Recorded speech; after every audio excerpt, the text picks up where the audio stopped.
do.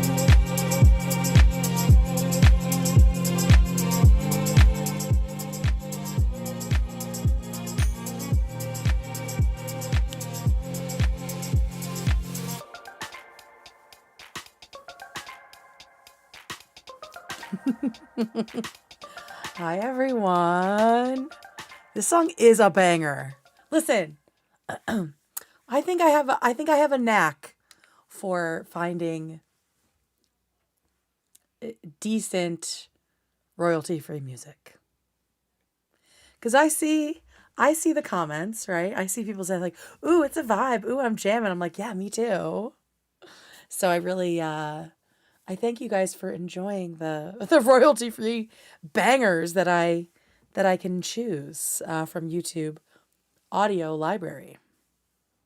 Thank you. Oh, this song, yeah, Kelsey, this song plays in my head when I'm thinking about the show. I'm like, brr, brr, brr, brr, brr, like all day. My music is luxurious as hell. I love that. Sweesh, what up? Y'all, it's going to be a nerdy evening of reading things and talking about them. I will say I have not watched the Soundbite tournament because I was up to my eyeballs in legal documents today, reading Ethan and Hila's response, the Snark mods' responses or declarations and motions before that. So that is the focus tonight. I do know that Adam McIntyre is trying to paint himself as a victim again, though. And I just want to remind everyone that he is the very same man who did this on stage, who mimed shooting a woman on stage. So talk about instigating violence. Here he is pretending to shoot Hila. Probably make this bigger. I don't know if you guys can see that actually. Pulls up her Ethan's tattoo of her and then does this. Wait, everyone! Hila climbs in the house.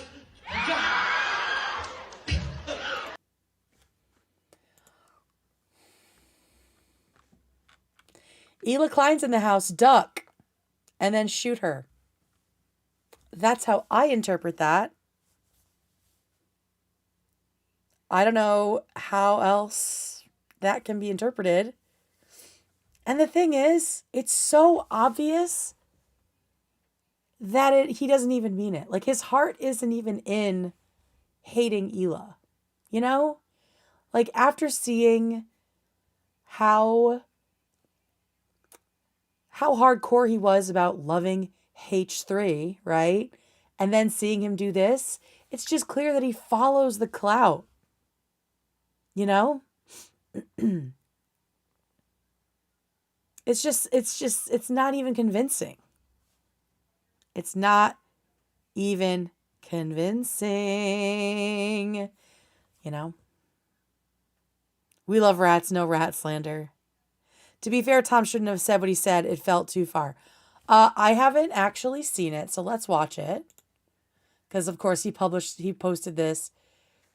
I mean, I said in his comments, I was like, he's got to have a Google alert on for himself, or he's just sitting there watching every single second of this show to be able to catch things like this. But here is the point of contention, and let's see. Hey, that fucking clip is so powerful. If you say so. Adam McIntyre is such a repulsive piece of shit to me. Yeah.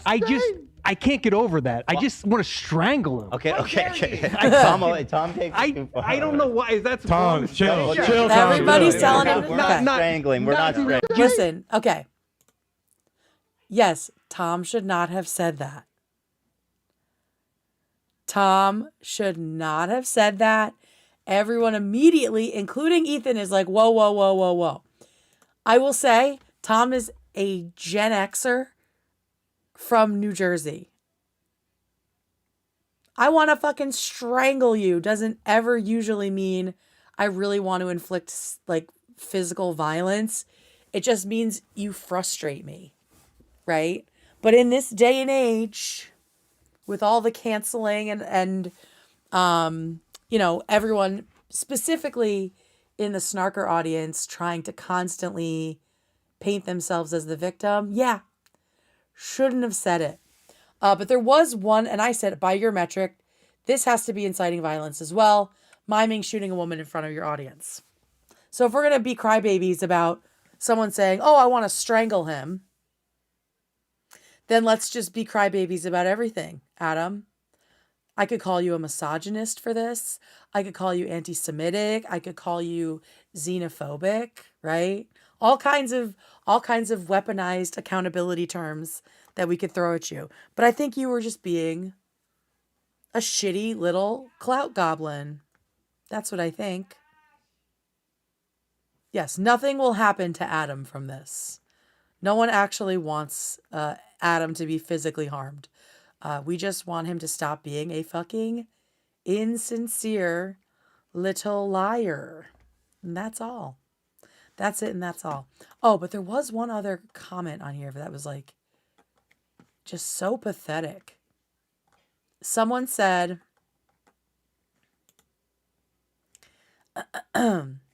here, it is insane how I make several reports almost every time they go live. This is in Adam's comments.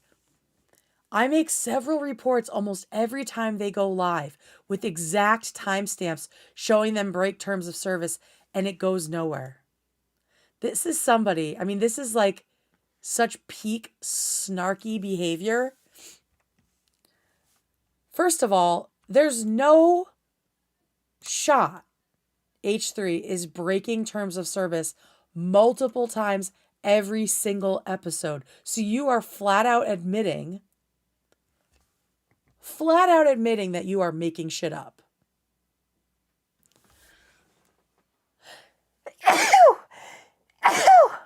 Excuse me. Flat out admitting that you are like combing through the show waiting to be pissed off, right? Finding any way you can to manufacture outrage. And then I said about this person, I said, imagine being so emotionally immature that you spend your whole week watching something you hate and tattling to YouTube. Go be a cop. Because this is it really is just full-blown cop Karen-ass behavior, right? Just trying to find ways to frame someone you disagree with as malicious, violent, dangerous. It's literally like white supremacist behavior to a T. Hall monitor behavior, for sure. For sure. Yeah, so Adam still sucks. That's a bummer. Not surprising though. And you can feel him salivating, right? Like he's not upset or genuinely concerned about what Tom said. He is excited that he can feed off this for a while. He's excited that he was mentioned in such a way that he can paint himself as under attack, because everybody knows if it bleeds, it leads. People love a little outrage. I can hear him foaming at the mouth in that post.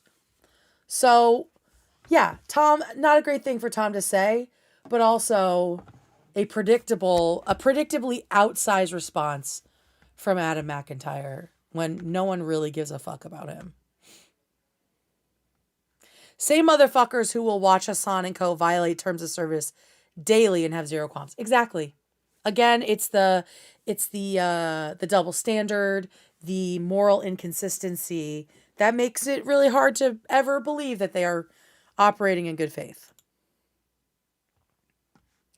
So, tonight, speaking Speaking of people not acting in good faith, we have a bunch of legal documents to read through because last week, December 9th, the H3 Snark moderators, who are being sued for contributory copyright infringement, meaning they facilitated the infringement that was done by Casey Tron, Frogan, and Denims, they filed a motion for administrative relief, which meant they wanted to add more evidence. They do want to add more evidence, more video, more screenshots, and new arguments too, to this, specifically the subpoena to get Reddit and Discord to give up their personal identifying information.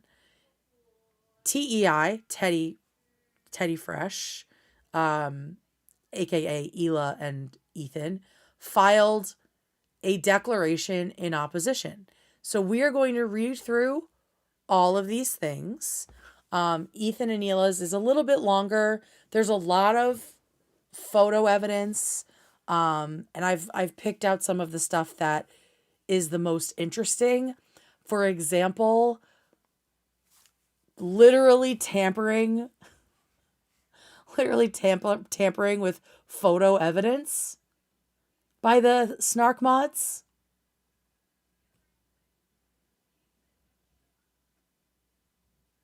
I genuinely cannot believe they are doing this in a court of law, that they are giving this to a judge and not expecting A, to be corrected by Ethan's and Hila's lawyers, and B, for a judge to think that that's cool.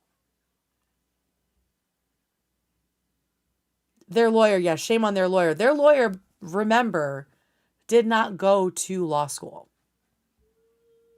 That's what these people are working with. And yeah, their lawyer is not doing a good job. It really feels like the Snarkers are just running the show. Like they are just submitting, like their lawyer is just submitting whatever they want her to submit.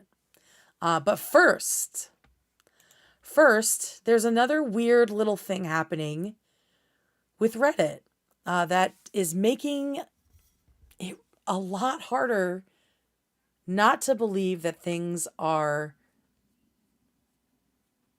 that this is all a conspiracy, right? I have been trying very hard to not assume that the Snarkers are officially related to Reddit. It's been hard at times, specifically when you find out that, Reddit is offering assistance to the mods that are now being sued. And then today something happened. Shout out Short Skeleton. Yes, Deej, I have that too. There was an issue on Reddit with Short Skeleton and a post, and so we'll talk about that, where it seems like someone at Reddit is watching Ethan Klein very, very, very closely and making decisions based on his movements. And also, separately, it was discovered that the Reddit headquarters is in the same building as this law firm in San Francisco. It's like this, it's the same address. And I was looking up that address to see okay, well, how many corporate offices are there in that building, blah, blah, blah. And it seems like a lot of people do use, multiple businesses use that building as their virtual address, but the law firm has a physical suite number. It's not like a PO box number. So I don't know. It is interesting, but I haven't been able to 100% pin down that is still Reddit's headquarters, or that the suite is not just like a virtual address. But if it's true, it's fucking weird. And after you see these two things together, it's just very strange. So yesterday or this morning, no, yesterday I saw this. Yesterday, Short Skeleton posted, let me make sure I get this. I want to get it right.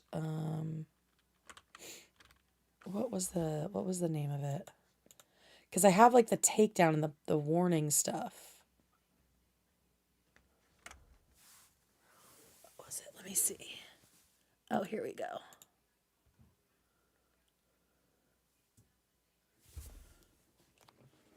Court file. Okay, so this is the court. It was the court filing about denims. So there is a piece in the denim stuff.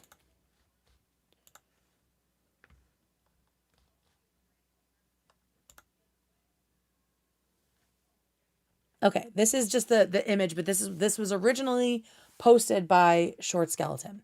So Short Skeleton yesterday, shout out Short Skeleton, by the way, talked to them today. They posted a screenshot of Ethan and Hila's declaration, of a piece of it, showing that one of the Snark moderators reached out to Denims in private DMs in an attempt to coordinate funneling Snarkers away from Ethan's video to Denims' reaction stream. Okay? So this was originally posted by Short Skeleton, shout out. And we will talk about this in the context of the declaration. But just so you know, this is all it was, right? It was a screenshot from a public document. Screenshot from a public document, okay? Well, a few hours after publishing this, Reddit decided to, Reddit, not the H3 mods, but Reddit admins decided to take down this post. And not only take it down, but they gave Short Skeleton a warning. They gave Short Skeleton a warning for posting this. A warning for harassment. Someone on the platform reported the following. After reviewing, we found that you broke Rule 1 by engaging in harassment. So, at this point, it's like, okay, maybe the Snarkers mass reported it. Which should also be against terms of service, right? So, this post gets taken down. Short Skeleton posts that it's been taken down. This happened, according to Short Skeleton, the post was taken down. I'm just going to do it my time. 3 a.m. Eastern time this morning. That's when it was taken down. Or when Short Skeleton was awakened by the alert that this had been taken down. It was like around midnight PT. Earlier today, Ethan caught wind of this. And when Ethan caught wind of this... Oh, wait. Before we get to Ethan. The exact same post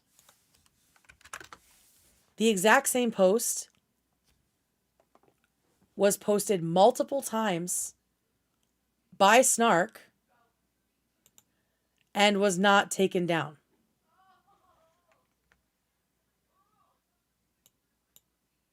These are still up on Reddit as far as I know.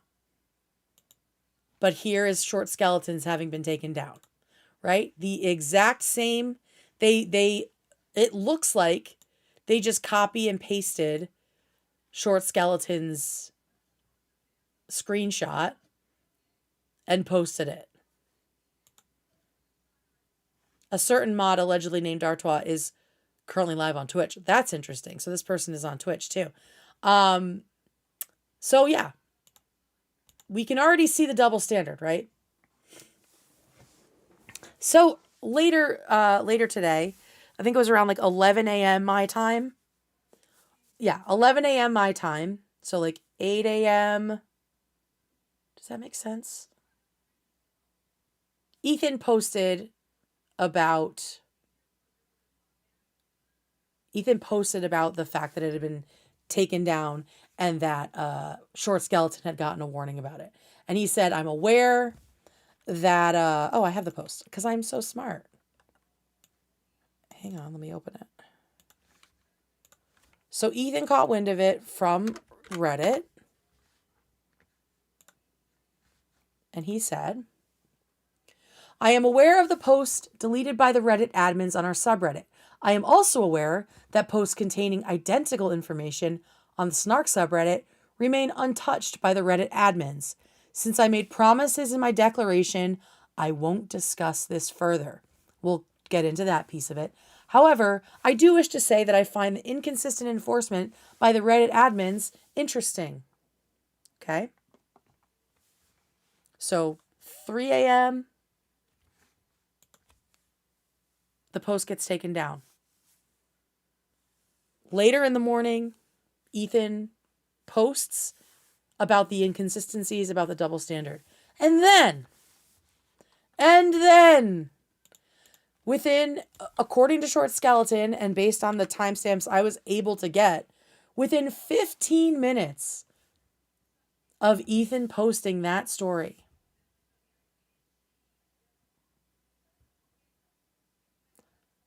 Reddit decides to reinstate the post.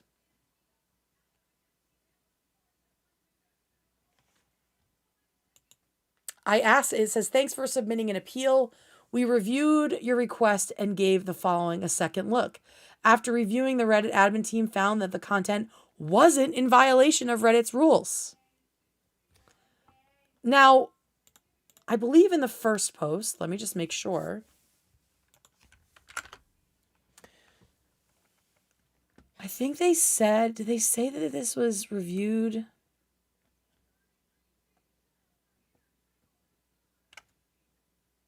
I thought they were saying that it was reviewed. Maybe this was just caught in AI. Who fucking knows? Okay. So within 15 minutes of Ethan posting about the removal of this post, it gets reinstated. No questions asked. Now, I asked Short Skeleton what happened after the post came down. I said, did you submit an appeal? And this is what they said. They said, yeah, the original takedown appears to be 10 hours ago, around 12 a.m. PST. I asked if they did an appeal, and they said, yes, at like 2 a.m. So the post came down at midnight PST. 2 hours later, when they woke up to the warning, they submitted what they call a super lazy appeal that was essentially just, I didn't violate TOS. Why did you take this down and give me a warning?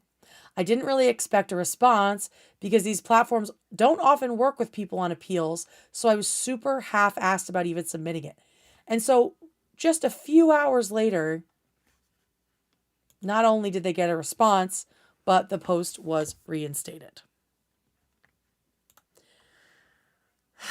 So after seeing all of this, after knowing that Reddit has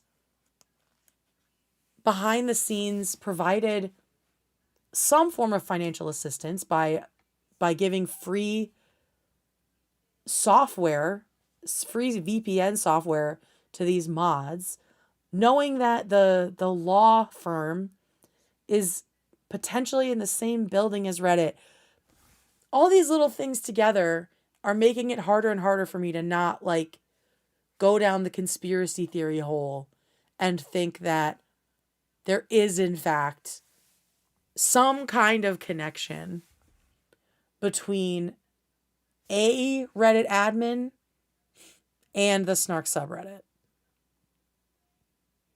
There's so many coincidences, right?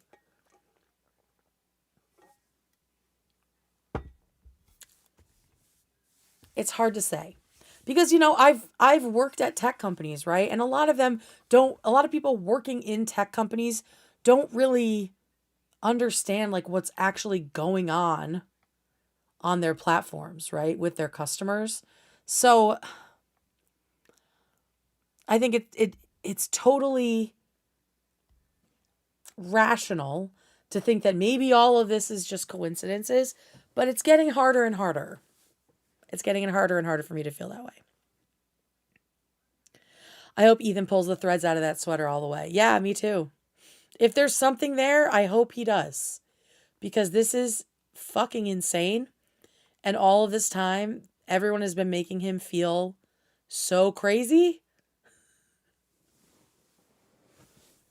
But this shit, Ethan posts something in 15 minutes. He didn't even tag Reddit, right? Didn't even tag Reddit. And 15 minutes later, or less, post is back up. And the post not being deleted anywhere else for harassment. It's all very, very strange. Very, very strange. All right, let's get into the real meat of tonight, which is talking about the most recent filings from Snark and also from Ethan and Hila. Let me pull up all these dockets here. Okay, so here's how it went down. Way, welcome Harley. Girl with a mic, when is she calling in? Thank you for becoming a member. All right, so things have been quiet for the last month or so. But about 8 days ago, December 9th, the H3 Snark mods filed an appeal or a motion to submit more evidence. And this was directly related to Casey-tron's apology, settlement, and the reactions that followed. And they decided that they would try to essentially shoehorn Casey-tron's apology and all of that stuff into this lawsuit as evidence that they were under attack and in danger and that they need to remain anonymous.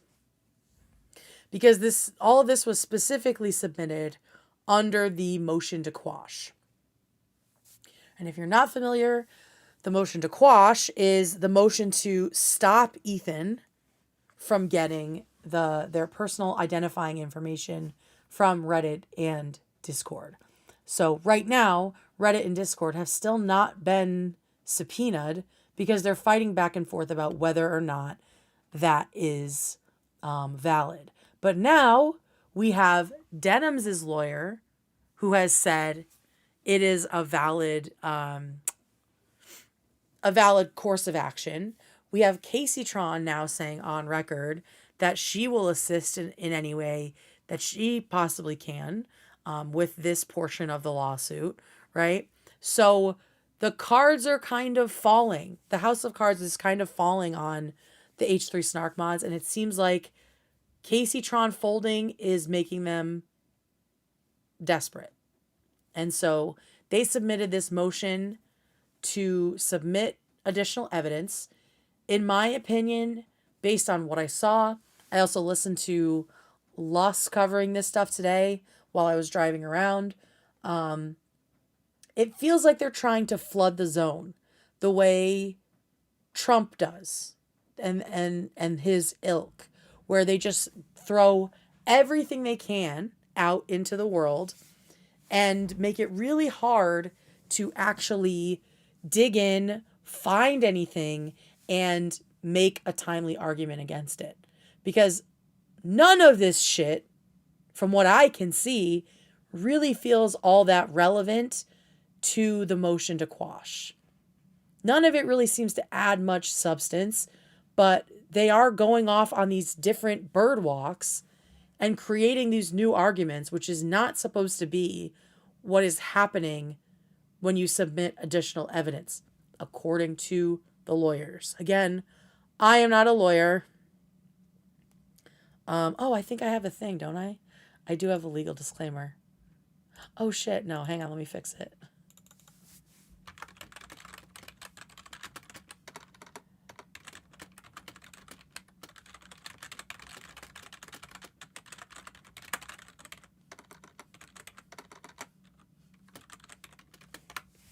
All right.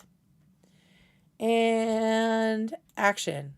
I am not a lawyer. I am just a stupid bitch with a lot of opinions. Thank you.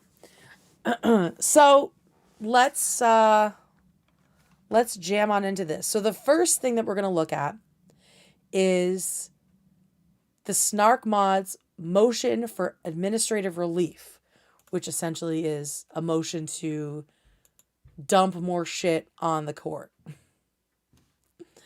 So here is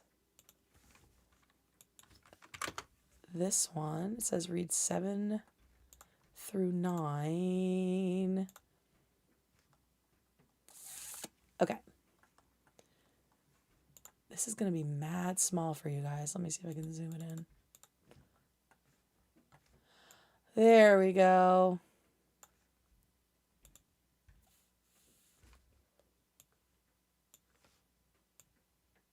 Oh, that's annoying. Do I have it here?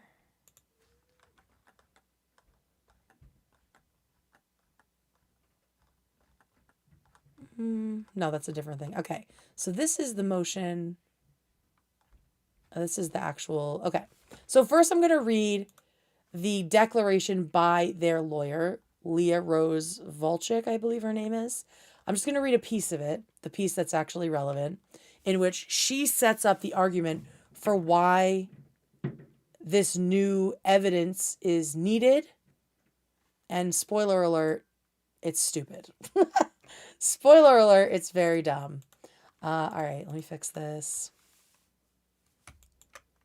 God damn it.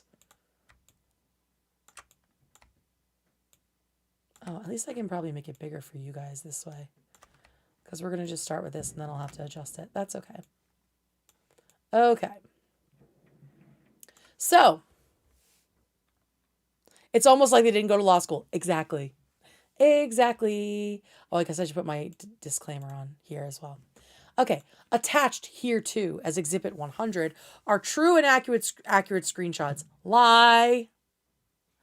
Lie. Like literal lie right there. Because that's the evidence they were manipulating. To various social media posts and comments responding to Casey Tron's purported apology video directed to Ethan and Hila Klein. All screenshots were captured by does, which are the H3 Snark mods, using laptop computers on December 4th, 2025. So that was like right after the apology. Seems like it happened much sooner than that. First of all, this lawyer should not be trusting the does to get them evidence. Clearly. Like, she is putting her own credibility on the line, which these people just love to do. She should not be trusting these people to deliver accurate evidence to her. And untampered evidence. Maybe she's learned her lesson after this. I don't know. For clarity and ease of reference, the materials have been organized, blah, blah, blah. Okay. Although not exhaustive, these sections reflect a range of user commentary indicating that public interest in the matter at issue appears in large part to be motivated by a desire to see all defendants subjected to degradation, humiliation, and financial damages, and with respect to the DOE defendants, the H3 Snark mods, to have their identities disclosed in a manner that could result in irreparable personal harm. These screenshots reflect only a small subset of the total responses published. And as you will see, that small subset is a small subset within a body of pretty mild and positive comments. Attached here too, Exhibit 101.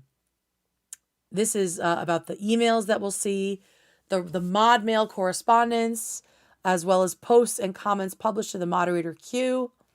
The screenshots were captured on the Doe defendant's mobile and computer devices between December 2nd and December 4th. Again, girl, you should not be trusting these people.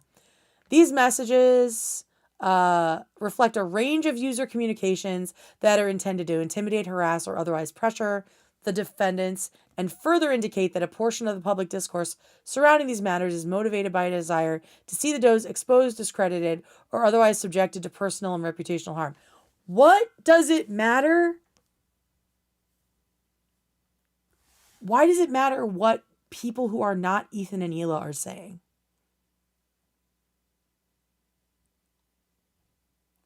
Why does the public discourse, or why does this lawyer think public discourse, aka people leaving comments on YouTube and Reddit, why is that being weighed as heavily as if Ethan or Hila had said it? The public discourse, that's not Ethan and Hila, is motivated by a desire to see the Does exposed, discredited, or otherwise subjected to personal and reputational harm. First of all, the stuff that they share doesn't really prove that. And second of all, why does that matter?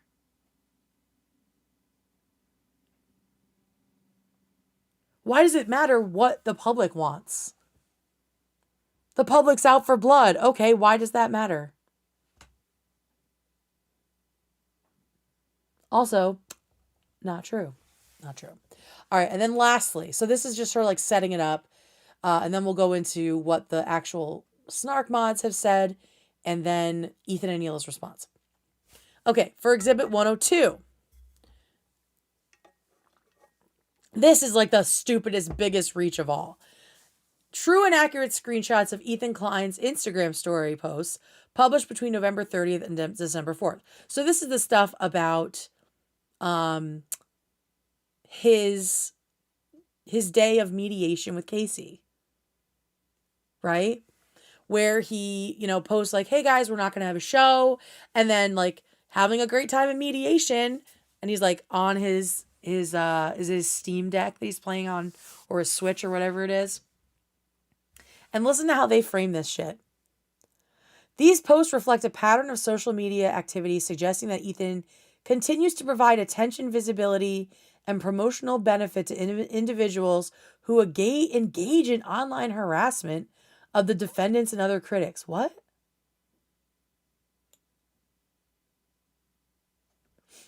Oh, and also he like shouted out a Willie Mack video. What is the other stuff? They further demonstrate an ongoing practice of invoking pending litigation in public-facing content in a manner that appears intended, at least in part, to exert pressure or intimidate the defendants and other critics. He is within his fucking right to post about this. There is no gag order.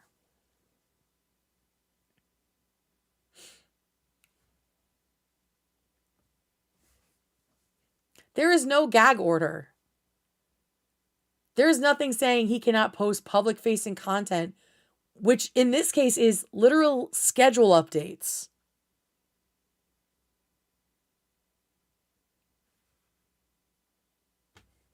What you're going to see as we go through this is that the Snark moderators' arguments, as well, just like with Denham's, seems still to not be geared toward an actual court, but toward the court of public opinion. They are still just trying to assassinate Ethan's character, right? Assassinate our characters in order to position themselves as the perpetual victims. What they don't realize is that's not a fucking legal argument. At all. At all. Okay, so next up, this is where I start highlighting things.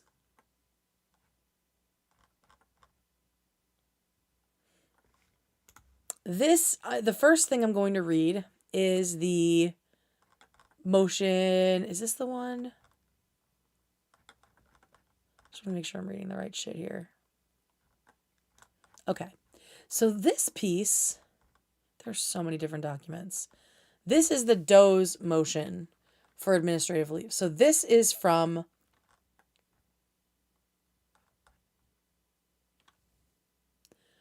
local rules edition.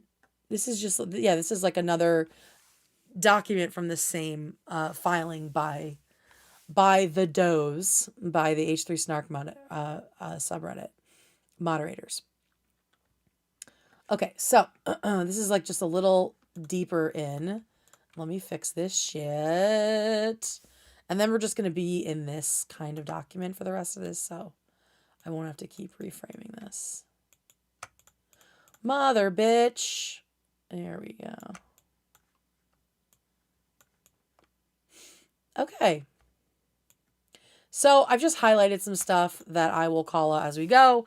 Does bring this administrative motion pursuant to Civil Local Rules 7.3 and 7.11, seeking the court's permission to introduce limited new evidence in support of their motion to quash.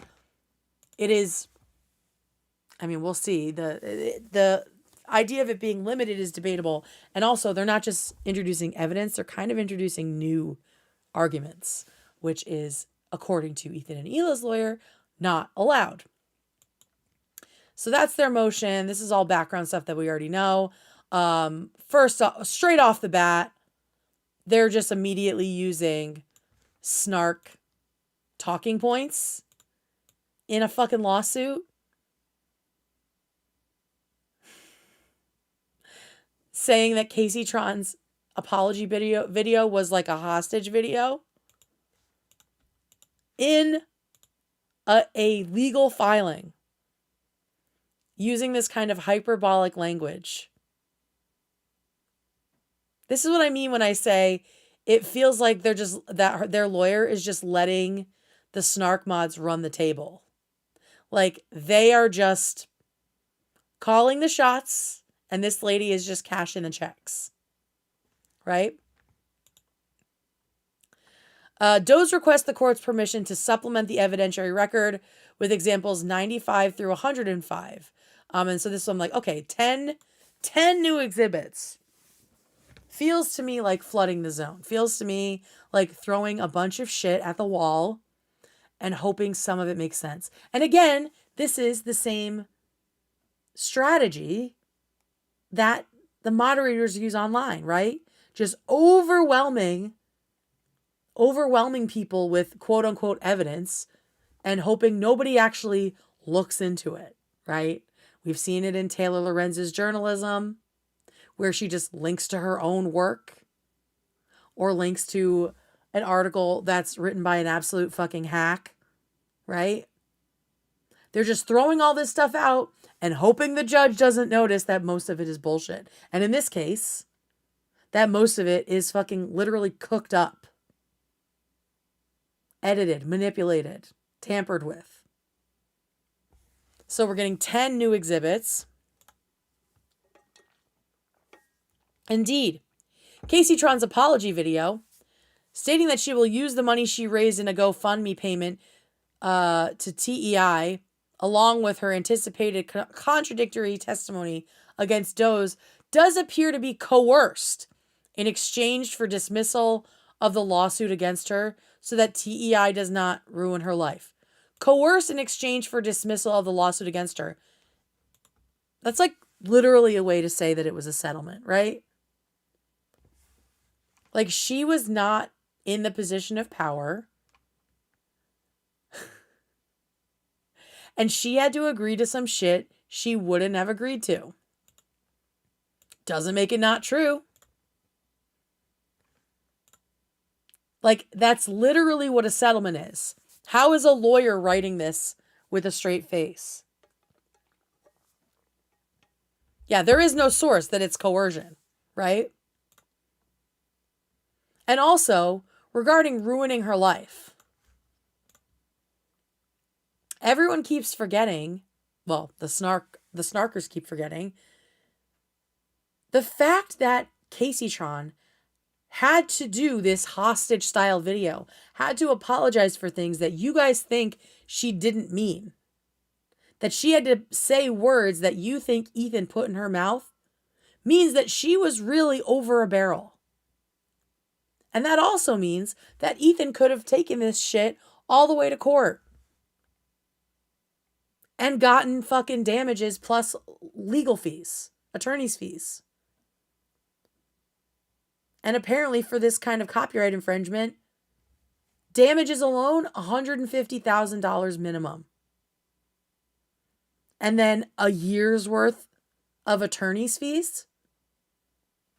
He could have done that. He could have done that. And he didn't. Why didn't he do it? If y'all are so convinced that he wants to just ruin these women's lives, these small streamers' lives, why didn't he do that? She clearly had to agree to things begrudgingly, right? Because she was fucked.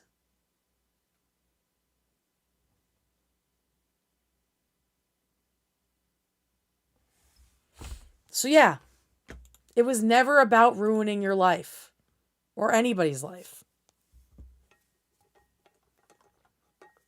Let's keep going. If I got anything else in here that's exciting, because we have a ton more. Doe's seek to introduce a discrete set of new evidence, not to start a never-ending cycle of supplementary factual filings. But the thing is, girls, ladies, actually, I don't know the gender of any of these people except for the lawyer, so I'll just say lady for the lawyer.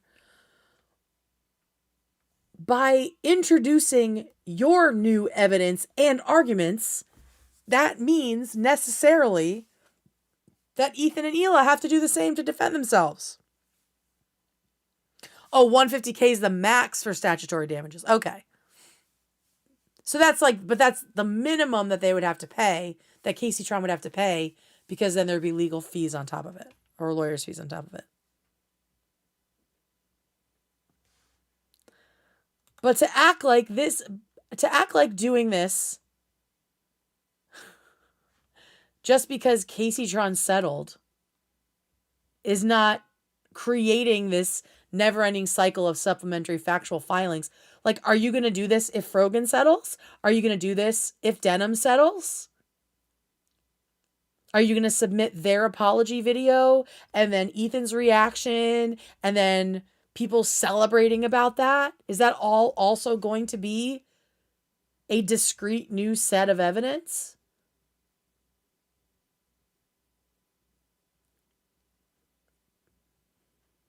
When I was listening to Lust talk about this, he was saying that this kind of shit pisses judges off. Because they're people too, right? They just want to get this shit over with. Like, they want to know all the facts, have people stop fucking around. I mean, it's why they wanted Snark to come and see them in camera, which means like in person with the judge in the judge's chambers. Because they submitted like over 1,000 pages of evidence, and they were trying to expect, and they expected the judge to wade through all the bullshit. Like, this is not winning you friends in the court system. And maybe that's something their lawyer would have learned if she'd actually gone to law school, is how to work with judges. How to build your case in a way that someone actually wants to fucking read it. And in a way that doesn't make it like so obvious that you don't know what the fuck you're talking about. Okay, next up. No reasonable person could view this apology video. Again, this is supposed to be supporting a motion to quash about being subpoenaed for your personal information. What does Casey Tron's apology video have to do with any of that? And what does the genuineness of her apology have to do with any of that? No reasonable person could view this apology as a genuine apology as opposed to a capitulation to legal threats, doxing, and harassment. Who fucking doxed or harassed her?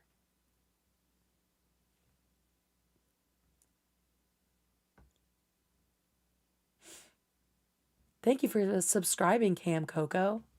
Is that what it is, or is it Cam Coco?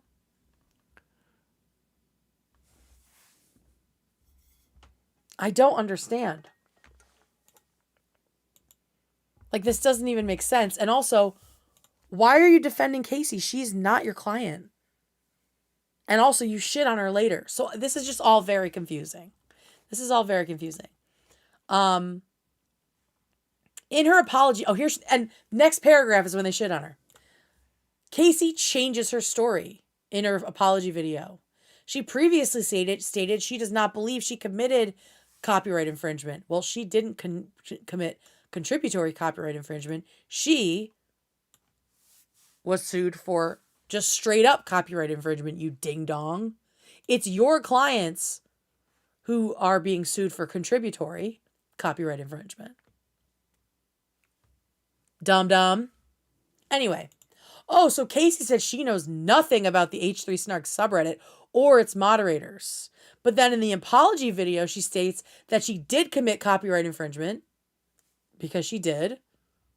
A legal conclusion she is not qualified to make. What? Huh? This was done in a fucking court mediation. This was agreed upon by lawyers. And that she will help TEI in its case against the H3 Snark mods. All of Casey Tron's statements may thus be used to impeach her credibility in any statements against Doe's. So basically they're saying, Casey Tron, fuck her, she has no credibility. But this is also not proof.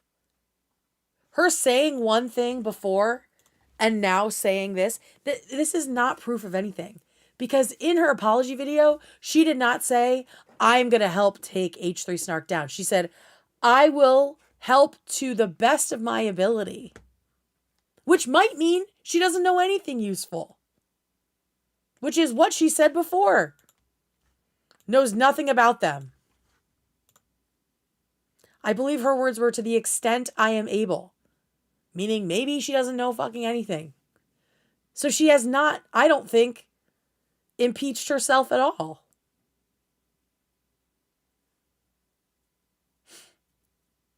But wow. Just immediately shit on her. The way that Denims immediately throws Frogan under the bus in order to get more donations, in my opinion. No honor amongst thieves, as they say. No honor among thieves. So yeah, that proves nothing. She doesn't definitively say she has anything that will be helpful. She just says, I will help to the extent I am able. Hassan threw her under the bus today too. Well, that's shocking. Just like a couple weeks ago, last week, he was like, yeah, Casey, say whatever you want to just get out from under this horrible shit. He's such a piece of shit. Okay, let's see. And here they go, undoing their entire fucking argument so far. It is true that parties are able to agree to terms of settlement that a court would not enforce on its own, including an apology. And that's literally what this is. It's not a hostage video. It's not coercion. It is a fucking term of a settlement. And it is legally allowed. It is a completely normal term of mediation. And for some reason, these people think that an apology is like the worst and most embarrassing thing you can demand of someone. It's worse than taking them all the way to court and getting $150K off of them. But the content of this particular apology, Casey's delivery while reading it, and the apparent terms of the settlement itself, which you are not privy to. You are in no way privy to most of the settlement terms. I am sure of that. At best, lend an air of coercion. Complete speculation. Complete speculation. Yeah. They're allowed to do this. They're allowed to ask for an apology. That's totally within the normal bounds of a settlement. But we don't like the apology. So we're going to decide that it's coercion with no proof at all. Just total speculation. The word they're looking for is compelled, right? Okay. When TEI, which is Teddy Fresh Entertainment, when TEI publicly celebrates entitlement to money raised by its critics, which is when, Ethan was thanking everybody who donated to him, right? Because through the GoFundMe, which they warned everybody about for a long time. It signals to other potential critics that not only could they be sued, but their supporters could also be targeted and humiliated, silencing speech and criticism. Now, I've seen snarkers do a lot of reaching, but that is one hell of a slippery slope. That's a long walk for a very short and stupid idea. That Ethan celebrating the GoFundMe money going to him, and it wasn't really celebrating, it was just thanking the donors, means that he is silencing speech and criticism. All you gotta do is not commit copyright infringement, and you won't get fucking sued. Denham's reaction post, there isn't a ton about this, but Denham's reaction post to Casey Tron's apology is relevant to show that there's absolutely no collusion with Doe's or common intent to infringe. Fucking lie. Absolute fucking lie. Because as we saw, shout out Short Skeleton, and we will see it again later, we now know, thanks to Denham's, that the Snark mods did reach out to her to specifically try to collude for a market substitute. They were literally trying to get her to promote her own stream so they would be able to funnel people to her. So no, you're fucking wrong. Okay, so that's the stuff that Snark filed on December 9th. And then in opposition of that, to say, no, these hoes are not allowed to just enter all new kinds of evidence, we have the opposition declaration from the lawyer, and we have the declaration from Ethan and Hila. And then we also have a proposed order to deny for the judge, which I think is really cute, that the lawyers type something up for the judge to sign so they don't have to do it. They're like, I guess that's probably just a normal thing, but I just think that's such a nice way to take the load off the judges, Hang on, I hear bing bonging in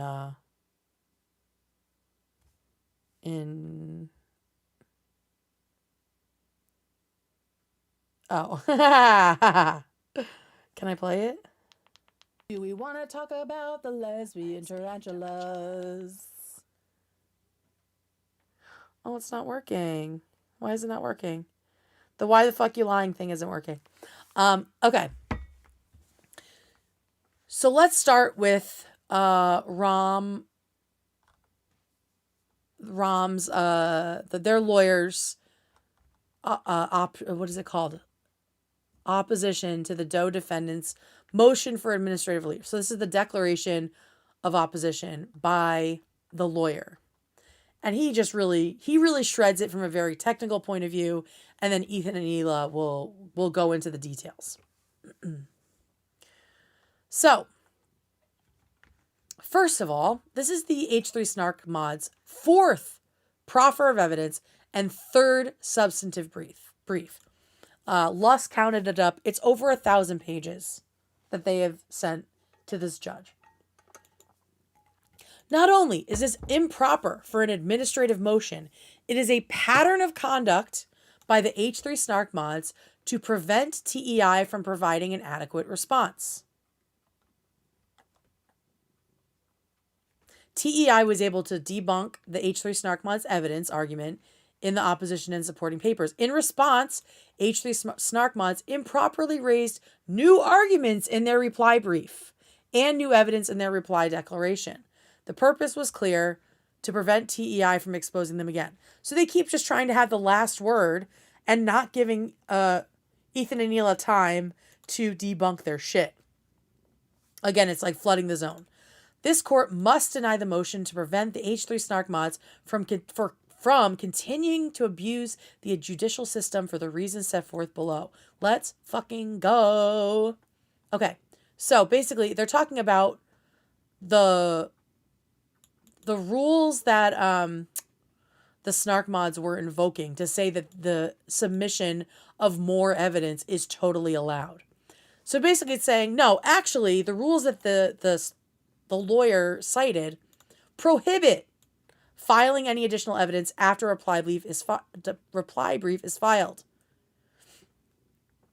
711, which is the one they quoted, governs administrative motions and states that they are to address miscellaneous administrative matters, such as motions to exceed otherwise applicable page limitations or motions to file documents under seal. It is not about new fucking evidence.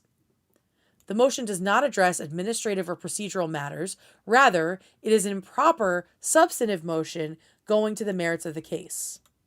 So the laws that they are invoking are really just about like, oh, we want to extend the number of pages we're allowed to do. We want to, make sure that this is confidential. That's the kind of stuff that they should be apparently filing at this point. Not filing all new evidence. And certainly not coming up with all new arguments.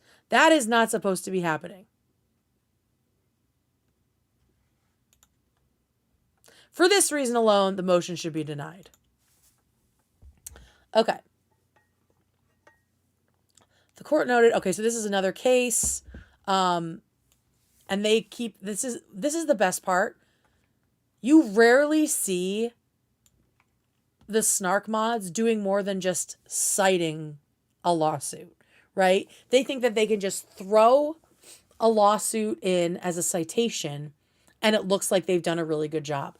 But what Ethan and Hila's lawyer does, which I love, is he says, no. Here's what that law is actually saying. Here's what that case is actually about. And they actually give some information.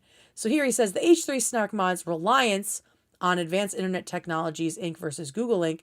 So apparently they're essentially abusing this, right? They're using this as a lot of the justification for dumping more evidence into the court. Further emphasizes that denial is warranted. So the shit they're building their case with is actually working against them. The court in this case noted that a request for a stay in a putative class action is hardly the sort of minor administrative matter that is appropriate for treatment, but granted the motion because of the substantial merit of the request and the lack of prejudice. So in this case, additional evidence was allowed because it had merit, it was relevant to the case, and because it was unbiased. But in the Snark's case, the motion lacks merit and is extremely prejudicial. It has no bearing. All this Casey Tron apology shit has no bearing on contributory copyright infringement or specifically the motion to quash. The motion to make sure that they get to stay anonymous. What the fuck does Casey Tron have to do with that? Nothing. Let's see. The motion is intended to deprive TEI of an adequate opportunity to respond to the H3 Snark mods misrepresentations, misleading statements, and rank speculation. I just love that term, and I love the word rank as an adjective, so shout out to Rom for that. And here's some more hardcore details. So basically, Ethan wanted to have a process that would have allowed more evidence in over time, it sounds like. And the Snark moderators didn't agree to it. When TEI offered to stipulate a 3-stage process that ensured fairness and due process to all parties, the H3 Snark mods rejected TEI's proposal.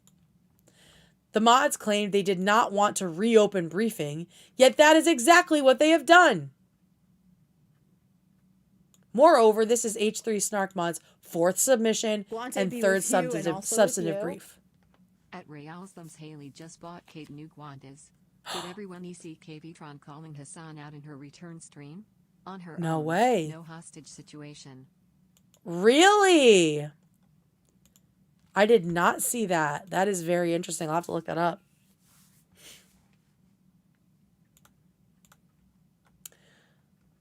Okay, so they have submitted 4 bouts of evidence. They have submitted 3 briefs. And Teddy Fresh has only had 1 opportunity to do both because they've been following the fucking law, right? The starkly disproportionate amount of briefing and evidence severely prejudices TEI. As TVI previously noted, the H3 Snark mods raised new arguments in their reply brief and introduced new evidence in their reply declaration. And that shit, according to this lawyer, is not allowed. It's not allowed at this point. The H3 Snark mods exploit the fact that mediation is confidential by advancing conspiracy theories on what occurred. So they can say things, or they're trying to say things like Casey Tron was coerced and the terms of the settlement were inappropriate or whatever else they're sort of trying to push as a narrative. And they know that no one can push back on that because that shit is confidential. But we will see later that Ethan and Hila have offered to talk to the judge face-to-face about the settlement confidentially and let him know exactly what's going on in order to give her all of the information that she needs. Alternatively, this court should grant TEI leave to file a SIR reply and SIR reply evidence. So I believe that means they should get the chance to submit more evidence, not only to more adequately address the emotion, but the new arguments in the reply brief and new evidence in the H3 Snark mods reply declaration. Yeah, that seems fair. If you're going to let in all of this new evidence and these new arguments, then yes, they should be able to respond in kind. Okay. Addressing the evidence in quotes. Shady. They seek to impeach a witness that TEI has no intention to call in the present action. Yeah, they're just shitting on Casey Tron for no reason. Ethan and Hila have at no point said to this judge, said to the lawyer, that they plan to involve Casey Tron in this action at all. But they're already rushing to discredit her. Weird move. Poisoning the well always means that you guys are totally innocent. Let's see what else I highlighted. True to form, H3 Snark mods intentionally omit evidence that refutes their assertions. We will see tons of that coming up. On 15, this was when they talk about, this was specific to the Casey Tron apology, how they only submitted I think it was 23% of Ethan and Hila reacting to Casey Tron's apology. Just a small portion of it. And they left out, 23%. They left out the 15 separate occasions where Ethan and Hila discuss why they did it, right? Why they pursued the copyright claims, form of activism to protect creators. They said that many, many times. The importance of grace and forgiveness for Casey, praising and complimenting her talent and self-awareness, expressing compassion for Casey Tron's family situation, and instructing the audience to forgive Casey Tron and accept her apology. That was, for those of us that watched it, that was like the running theme of the entire apology. And remember, Ethan did not have to be that gracious.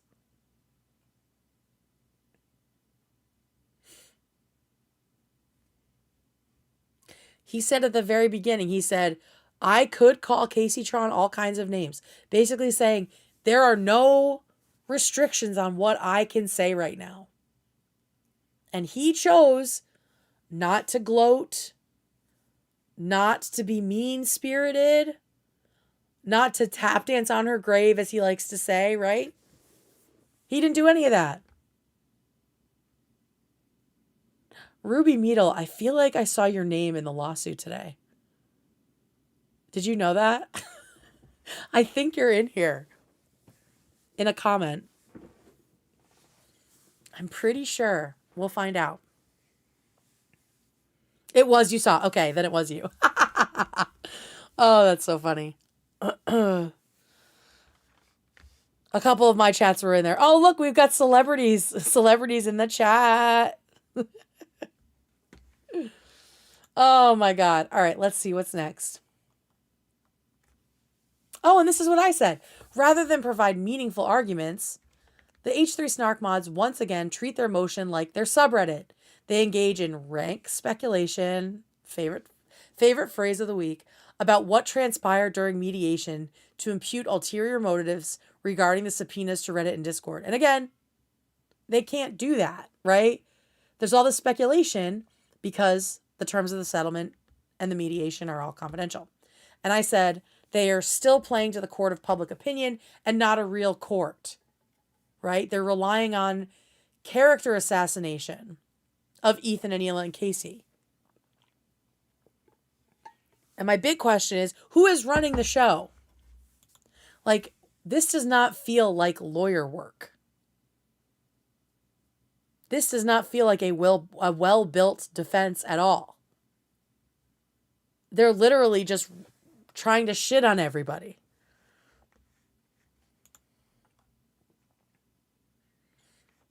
Oh, and then there's like a bunch of reasons why the evidence is inadmissible. Insofar as the H3 Snark mods rely on its newly submitted evidence to support this speculation, the evidence is inadmissible because it was made without personal knowledge, improper character evidence to which no exception applies. Exactly, improper character evidence, because it's just fucking bullshit. Protected by the settlement privilege. Hearsay, to which no exception applies, meaning you can't ever do fucking hearsay. Improper impeachment evidence because there is no testimony to impeach, because it's all confidential. Improper legal arguments and legal conclusions. Go to fucking law school, girl. Improper expert testimony and irrelevant both legally and factually. This evidence doesn't make sense and should be completely inadmissible.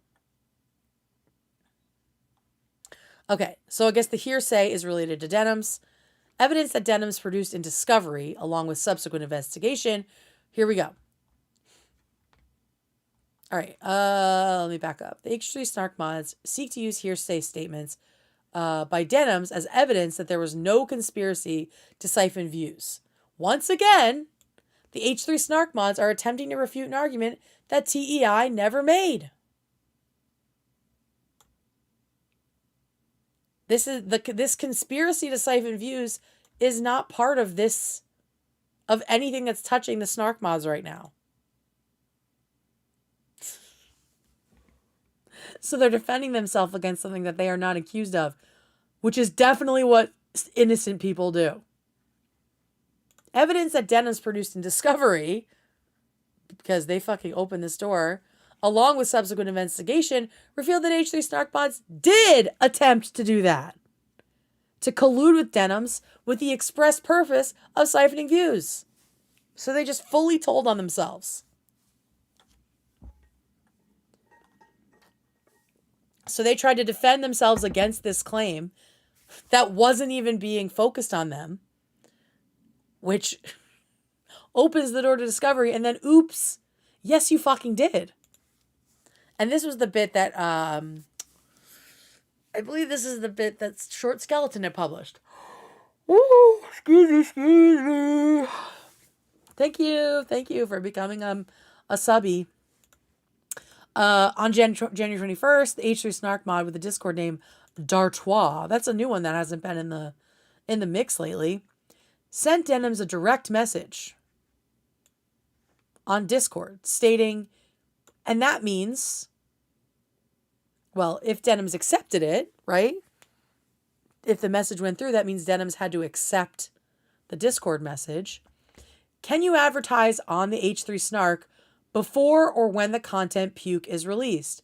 I tried a time to gather people there to join your stream, but we need you for this one so we don't boost Ethan's release. What a dumb idiot this person is. I have questions about this. I want to know if they've had previous conversations with Denims. Like, was this the first time reaching out? But also, person, it doesn't even matter if Denims responded. Not in this lawsuit. Not in this. All that matters here is it's showing the Snark mods participating in contributory copyright infringement.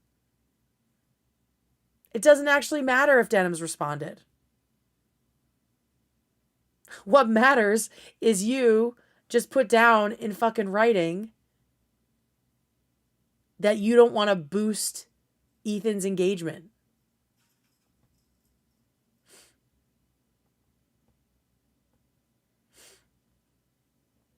Reddit links for Casey's video and also that Dartwat streaming a lawsuit reaction.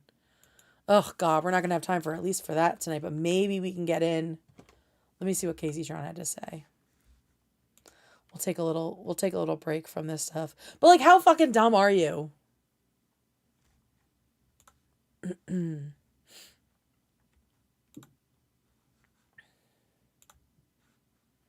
All right, let's see what Casey Tron's saying. It's hard to know. You know, Casey makes a lot of jokes, so I don't know what this is going to be, but let's see.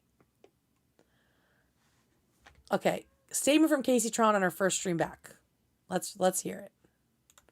Let's hear what Miss Casey has to say. Every day, more and more people are calling into question the inequities in the creator space. Extremely influential men who have dominated the platform with their bigotry, misogyny, and radicalization of young people are finally getting called into question. Hassan Piker, count your days. Oh! Hold on, let me take a hit. Of course. First of all, why is she dressed like she's going to be at like a Christmas concert, right? Did you guys do Christmas concerts as kids?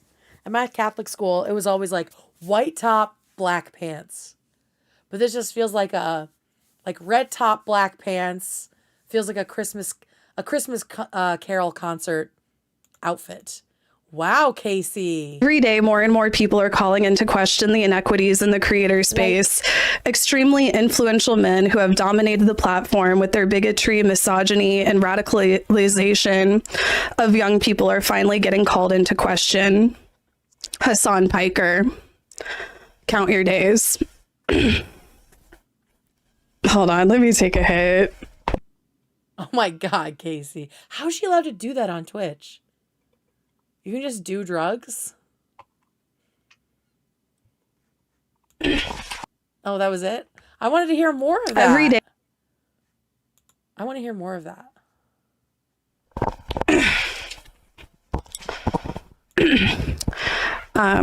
Okay, so first of all, I want to start off by saying I will not be talking about the lawsuit, the other lawsuits, or my public apology in any form. Moving forward, I want to leave this all behind me for my own peace of mind.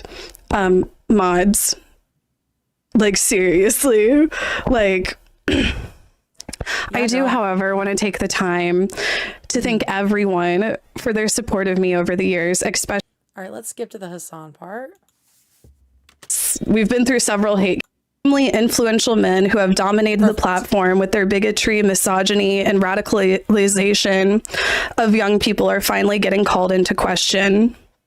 Hassan Piker, count your days. Hold on, let me take a hit. All right, we'll skip your weed.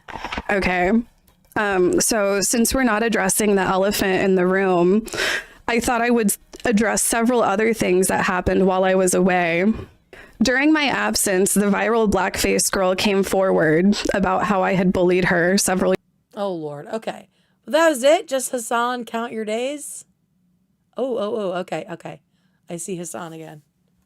Bigotry. Can we get a round of applause did not get at the streamer awards because they were overshadowed by. Give this man a break. Austin show, the attention that his nipples did not get at the streamer awards because they were overshadowed by his peers' bigotry. Can we get a round of applause for Austin show's nipples? For Hassan, a hobby. Woo! I don't listen to any music. Santa, please get this man a hobby besides live streaming. He's live 7 days a week during prime time, and I want his viewers. Like, just what, from like 12 to 8 o'clock or something? Like, what? Wait, why did the sound go out? Did the sound go out for you guys? Or just for me? Like 12 to 8 o'clock or something? Like, what? What the fuck? I think my headphones just died.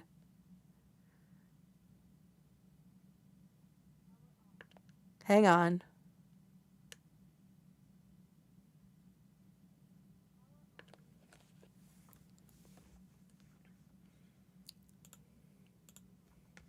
Okay.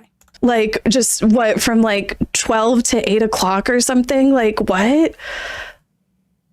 Like, I don't know. Get this man a hobby. Nick Dominate. Okay. So she's kind of like talking about the fact that his peer, like Austin's peers' bigotry. I'm assuming that's talking about Hassan. I don't know. She touched very lightly on it, but that is very, very interesting. I assume some of it could be a joke, right? But I don't know. I guess we'll find out. We'll find out what kind of a tear she's on in 2026. Okay. We're back in. No, not that. We want this. Again, okay, so again, this Dartois person. We must not feed Ethan's engagement. Someone else is about to get sued for contributory copyright infringement. Let me tell you. I mean, maybe they're already in it, but I don't recognize their name. Promoting, sorry, Snark mostly. Hopefully the content puke will be the nail in Ethan's coffin, but the amount of hate watch could help him survive a couple of quarters if all watch it. Like, literally talking about it financially. This shows the H3 Snark mods lied to this court about their intent to siphon views away from TEI. Like, literally, like 5 or 6 days before this, right?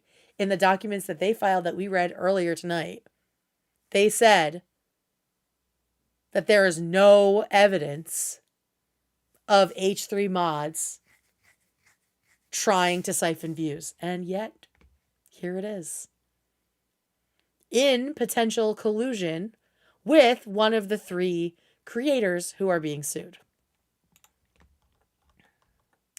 Unsurprisingly, here is the big one. Unsurprisingly, the H3 Snark mods digitally manipulated their evidence and presents it in a highly misleading manner. And I just wrote a bunch of exclamation points and said, do they think this is a game? Like, did they really think that they could submit doctored images to the court?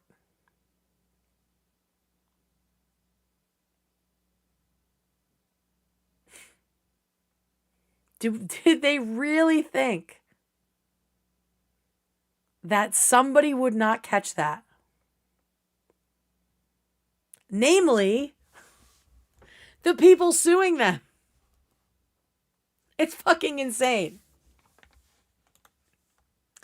Okay. Further, the comments provided by the H3 Snark mods are incredibly mild compared to the vicious and hateful abuse and harassment they foster on H3 Snark and that their supporters perpetuate. Such evidence hardly warrants a deviation from the normal presumption in litigation that parties must use their real names. It's like, yeah, let's bring it back to the fact that this entire thing is about whether or not the Snark mods should be unmasked. And nothing so far has even come close to touching a reversal of that. At all. And I'll tell you right now, H3 Snark, submitting tampered evidence, manipulated evidence, thinking a judge is stupid is not going to bode well for you. I can't imagine the judge is going to be happy to see that. All right, so that's Rom's statement. And now let's get into Ethan and Hila's declaration. It was 129 pages, but most of that is like screenshots. So it wasn't as long as I thought it would be, thank God. But there are some juicy screenshots. Okay. So we finished with that. Trying to keep myself organized here. I can't believe Caseytron said all that. That's kind of incredible. Let's reopen this and get Ethan and Hila's attachment open. And let's just keep it here. Okay. Should be able to just open it here. Yes, beautiful. Okay, so here we have Ethan and Hila's joint declaration. So joining the chorus of opposition to allow Snark to submit all this new evidence, these new arguments, all that shit. Basically, they're saying we are over 18, blah, blah, blah. This is important. The reiteration of good faith. They're talking about they are reaffirming that they are pursuing this copyright infringement lawsuit in good faith.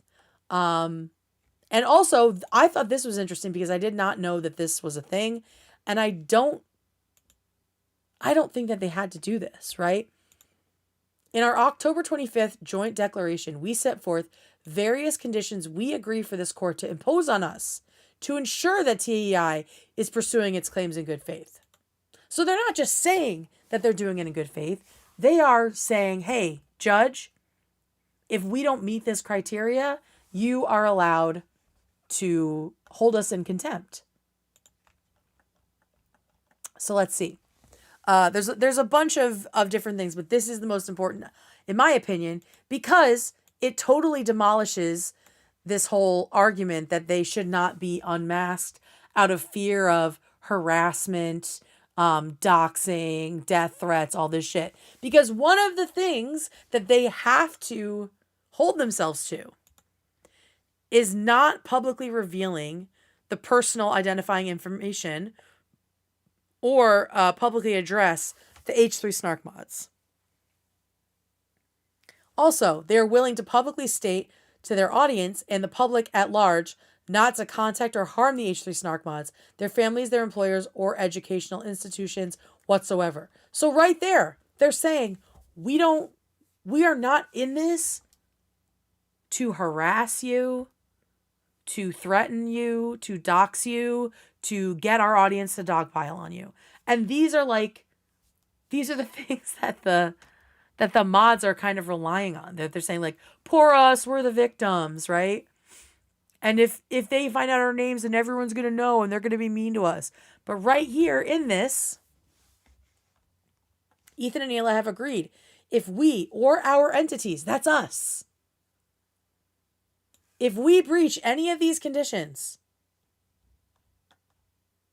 we are willing to submit to contempt proceedings with the prevailing party entitled to its attorney's fees. So they are allowed, they are allowing the court to have like these extra ground rules for them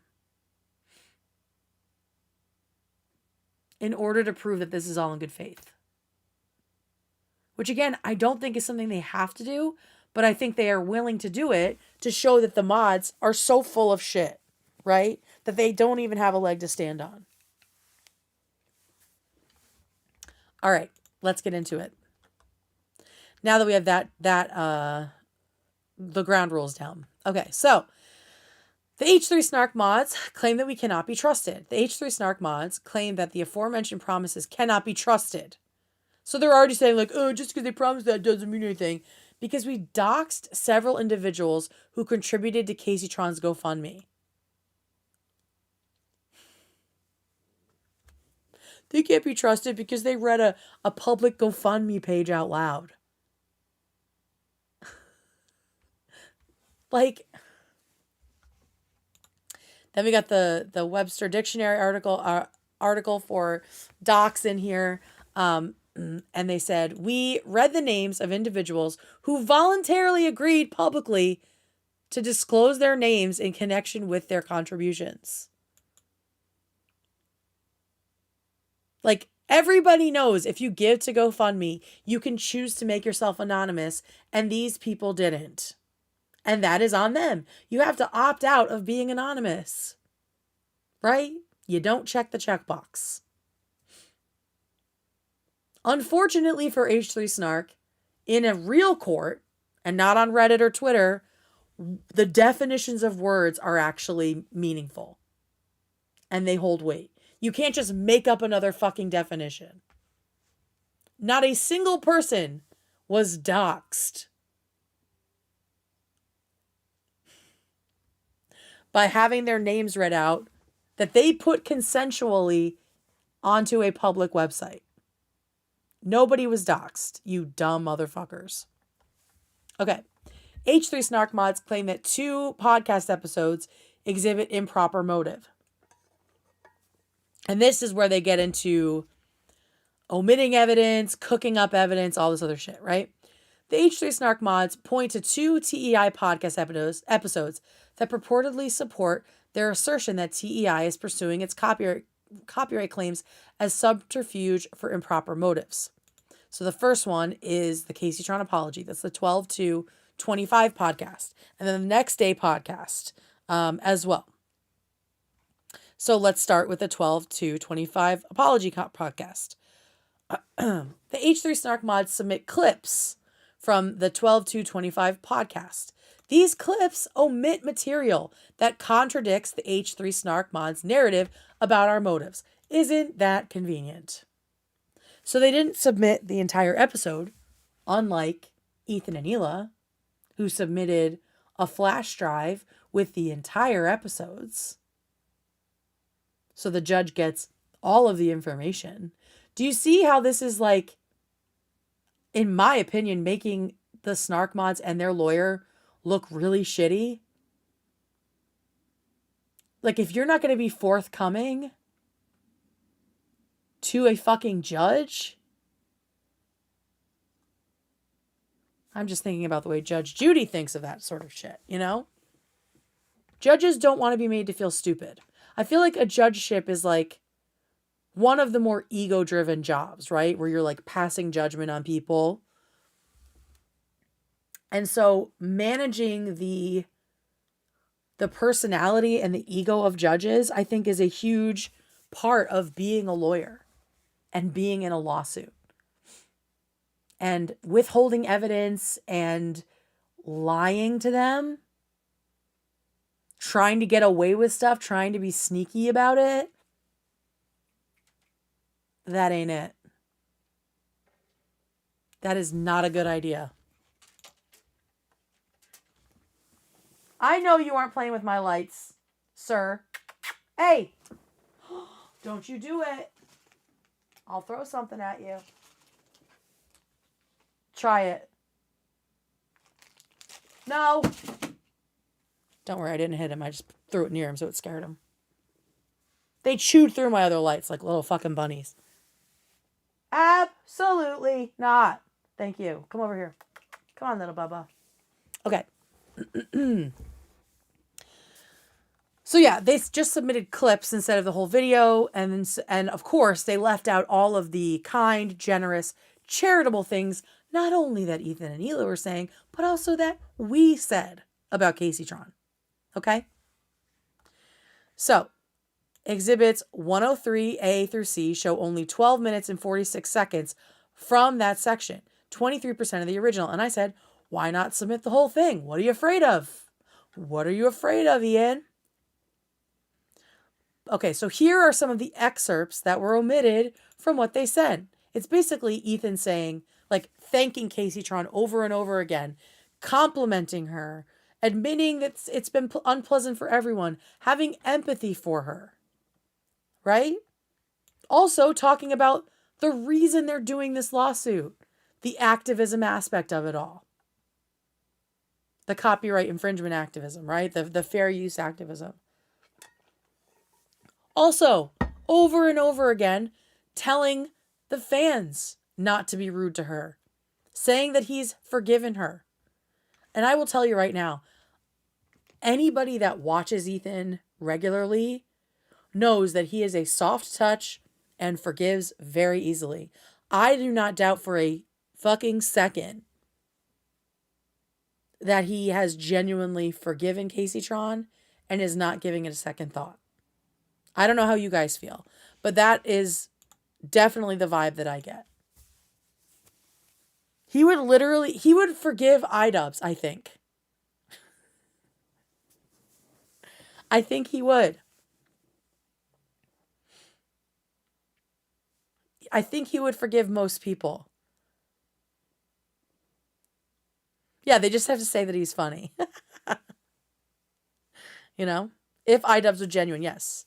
He's too forgiving, to be honest. I don't think that that's like a negative. I don't think it's a bad thing. Also, do you guys see that big box behind me? That's my new computer. I can't wait to set it up. Okay. I'm dead serious. Let's not be nasty to her, guys. This is it. Okay? It's over. We won. That's it. We won, right? So let's just move on and thank her. Thank you. I'm being dead serious. Please do not. He's just being so complimentary of her, right? We have Hila being complimentary of her. Like, this is all stuff that Snark clipped out. Now, why did they do that? And why aren't Ethan and Hila afraid to show the entire episodes, right? Because they didn't just submit these little bits. They sent the whole episode. Katie, is that your 1 month?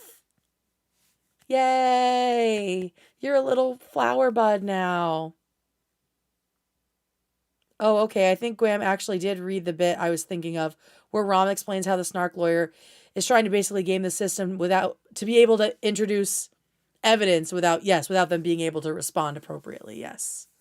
And so he asked for the ability to do I think it's a SIR reply and SIR evidence brief or something like that, where they can actually do like an official rebuttal. Because I guess this isn't it.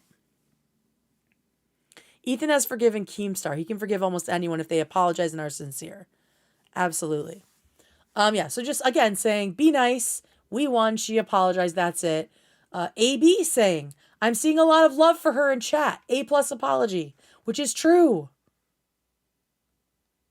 People have been overwhelmingly from our community really kind to her. That doesn't mean people in other communities, like all like the rotted Gamergate rejects, haven't continued to be disgusting to her and were disgusting to her the entire time.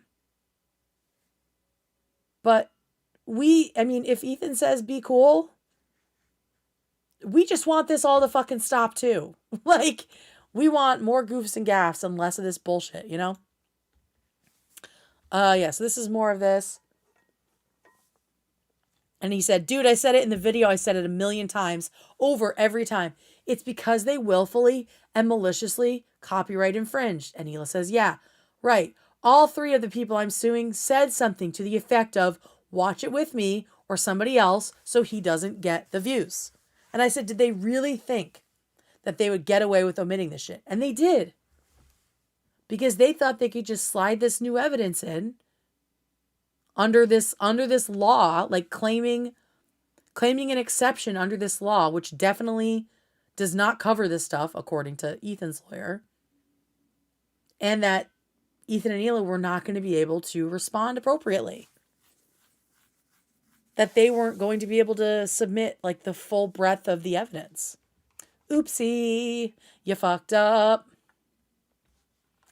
Let's see. Oh, and this is just showing like the context that this is not the first time that Ethan and Hila have taken up the mantle for against copyright infringement. It's really an important conversation we've been having in this community for years with people like XQC, Sniper Wolf, Hassan, right?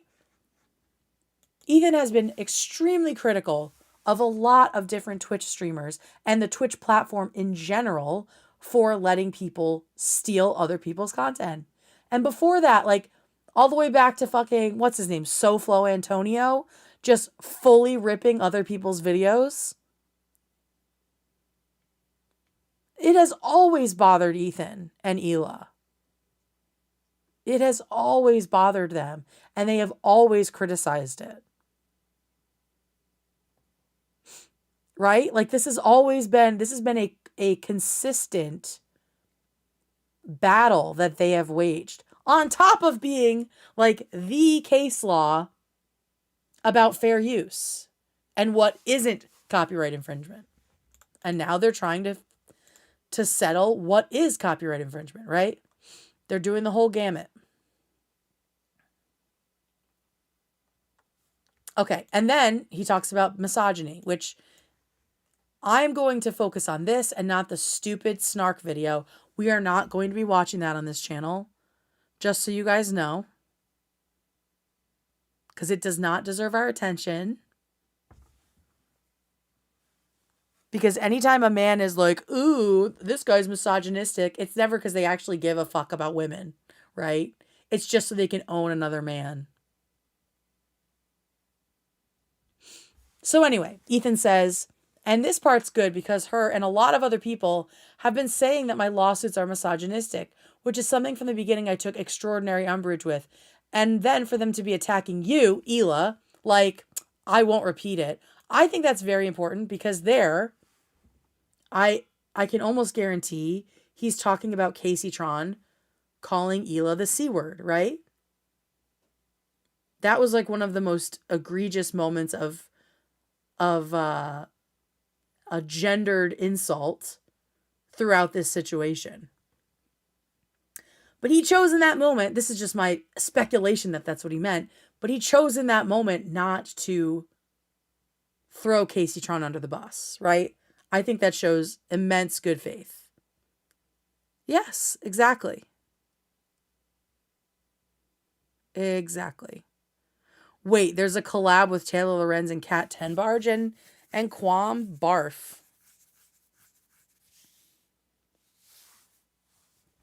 As a man, I agree. I only talk about misogyny when I can weaponize it. I don't know if you're being sarcastic, but that's literally the only time I see men talking about misogyny. I just love this. The squirrel girl lady, an anti-Semitic individual on X. So this is still all shit that they cut out of their submission. This is all shit that they cut out.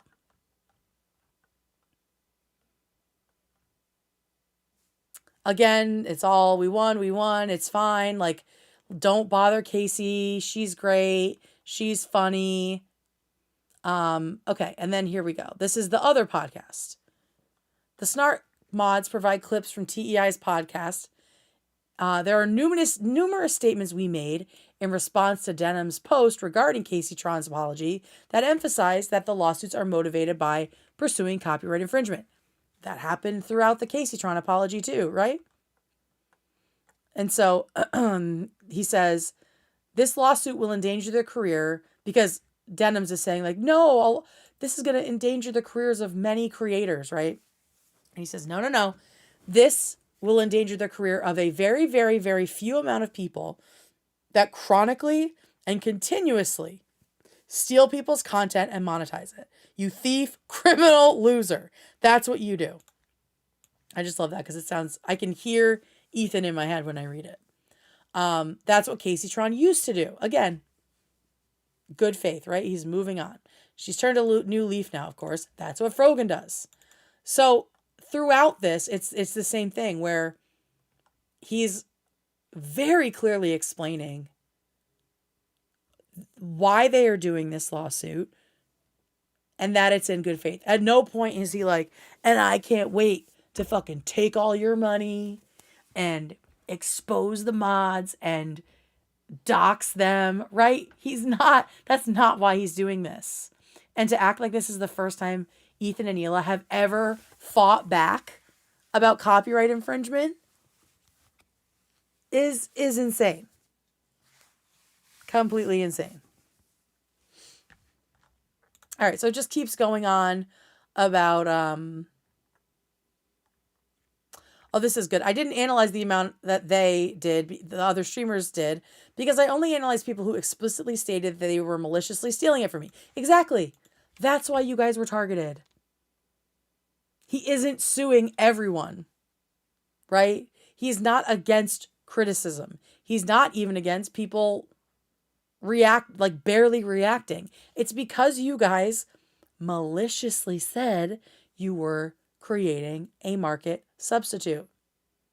And again, this whole fucking thing is not about those 3 people. They submitted these clips out of context for their motion to quash the H3 Snark mods. All of this stuff is about Casey Tron and Denims. It has nothing to do with them. This is literally just flooding the zone. Jesus, is the Snark's lawyer a real lawyer? Well, she didn't go to law school. And it looks like she's only been a lawyer for 3 years. She passed the bar, it looks like, in 2022. Imagine if these people had simply minded their business. Exactly. They could still be streaming full episodes of Kitchen Nightmares or whatever the fuck they do without any critique at all. All right. All right, the public apology. Again, what does this have to do with the motion to quash? What does this have to do? What is the relevance of Casey Tron's apology on whether or not Discord and Reddit should be compelled to provide your personal information? The relevance of all this is non-existent. The H3 Snark mods claim Casey's public apology is a sign of our improper motive. And this is where we talk about manipulating the confidentiality. We are prohibited from sharing any of the details from mediation. We are, however, again, good faith, wanting to be transparent with the judge. We're willing to submit a declaration for in-camera review that discusses our thought process and rationale, if the court feels it necessary, and issues an order to that effect. Always hotter than Nick. That's right. Completely open. Thanks, Mush Tato. Welcome. So yeah, another example of them being completely transparent and open, willing to talk to the judge, give the judge what she needs to make a decision, instead of just speculating and treating the court like fucking Twitter. All right. You guys ready for this? This is where it gets super juicy. Manipulated evidence. My first question was, why not lead with this? I feel like if I'm thinking about a judge's time, I put manipulated evidence number 1, because it is extremely clear that they manipulated evidence. But maybe this is just how lawsuits work, where you have to go in order of how it was addressed by the Snark lawyer, right? Anyway, this shit is fucking crazy. So, the H3 Snark mods submit various pieces of evidence that we discovered to be manipulated, as detailed below. So first, live chat, featuring some people here in chat as well. We got some celebs in chat. When we saw the screenshot for live chat provided by the H3 Snark mods in Exhibit 100, which we will show, we were immediately suspicious. We received multiple comments in a single second. All right, so it's talking about how usually in an H3 live chat, as anyone knows who's been in the live chat, That shit goes fast. They say, we received multiple comments in a single second during our podcasts. We found it extremely odd that the first comment was from 1/27/18 and the second comment from Maddie V was from 1/29/57, over a minute and a half later. This is what they submitted, okay? So they said, this shows the public discourse, right? The public discourse is interested in harassing us.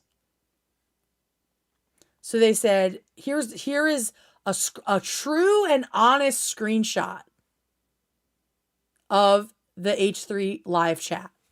We have Willie Mack saying content. And then Maddie V says, I don't care that he's settled as long as he doesn't keep that GoFundMe money, as she doesn't keep that GoFundMe money. And then we have Let's Fucking Go, Rip, Denims, and Frogan.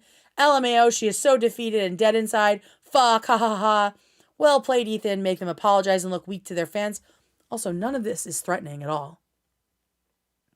Financially hurting someone is actually how someone learns. She is not sorry. I hope she turned on Snark so bad, and then she's bending the knee to the king.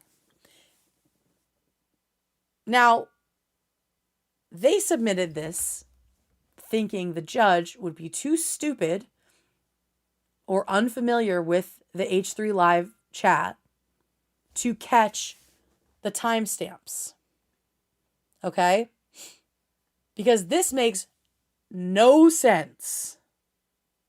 It makes no sense that over a minute and a half passes before the next comment is left. Even if top chat is on, it would still be faster than this. Also, look how all of these are like out of order. And then look at my chat. Can I put this up in here? No, I can't. Look at this and now look at my live chat, how all of the icons are in a row. Okay. So here is the Snark evidence is showing a minute and a half between these, another, 2 minutes here, a minute and a half here, another minute and a half between these, or like, these are closer together, but these ones are very far apart. And wait till you see how many comments are actually between all of these. Not just the first two. Every single one of these has like a dozen or more comments between it. Let's just do it. Let's just look at it, okay? So this is just the first one, okay? Content. I don't care that he's settled as long as she doesn't keep that GoFundMe money, okay? Here is the actual chat log. Content. All of these, which if you can see, let me zoom in for you. All of these are at the same, these are 127:19, these are 127:20, 127:21. Within a second, there are multiple comments, okay? Now I'm going to show you, this was submitted to the court. I'm going to show you the full scroll. The full scroll it takes to get to see all of these comments. Are you ready? Are you ready for this? Make sure you can see it all.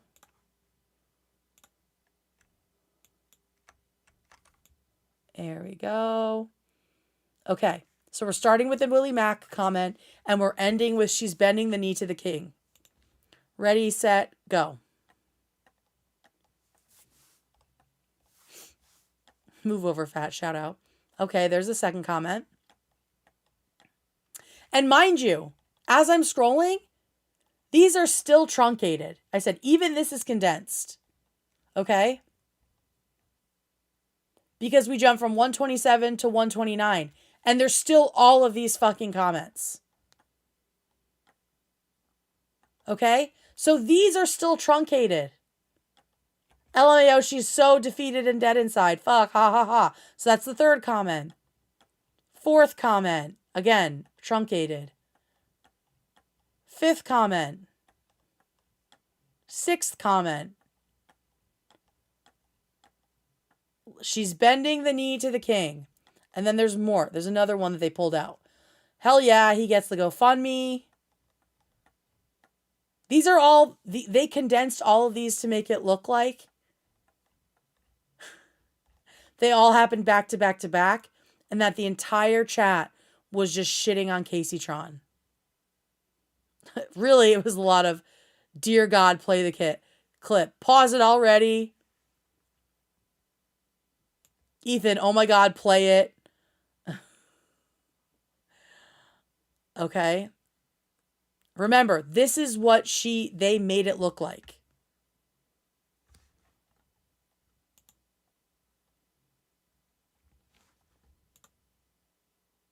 I mean, on that alone, you're fucked. Right? What judge is going to see this obvious manipulation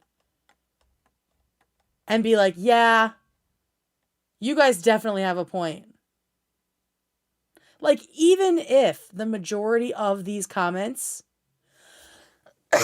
was horribly negative, which they aren't, you fucking manipulated the evidence. Why would the judge trust anything you have to say? Again, this is just like taking the Snark logic of being able to manipulate shit. Ha! I love that. That wrecked thing. That's amazing. Snorgis. What's your full name? I can't see your full name. Thank you, Snorgis. I love it. But yeah, they're using the Snark playbook in a court of law. You can't make shit up and give it to a judge. I thought some of these people had like real jobs. Like, how can they think that this is okay?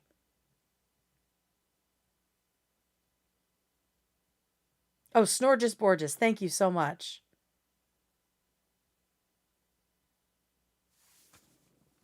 I'm sorry. If I was the judge and I saw that, I was like, oh, you think I'm stupid? You ain't getting shit put into this fucking lawsuit. And Reddit and Discord, subpoena time. So fucking stupid. Okay, next up. The mod mails. Okay, so when we reviewed and highlighted the messages from, these are two of the accounts. And Adobe Acrobat. Oh, this is fucking crazy. Do I have it? I think I do. This is another crazy one. Okay, so the Snark mods submitted screenshots of emails or messages that they were sent via Reddit mod mail. So people interacting directly with the mods, okay? And they were apparently harassing messages. These motherfuckers spliced together the dates and the actual contents of these mod mails. Let me make sure I can find the actual, because I wanna show you guys. What is it? It's 110, Exhibit 110. Okay, let me find it. Because holy fucking shit.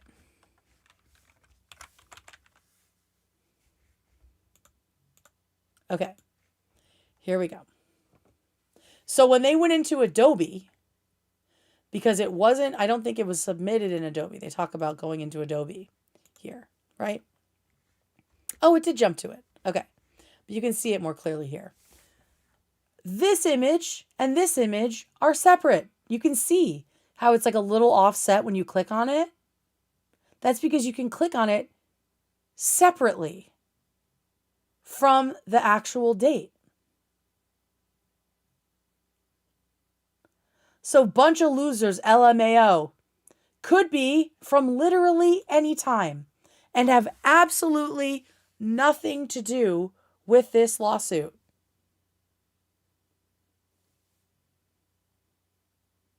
Because Snark, H3, also, these went to H3 Snark, not Leftovers H3. So they could be a year old. Because how long has H3 Snark been on a break? Months and months and months, right?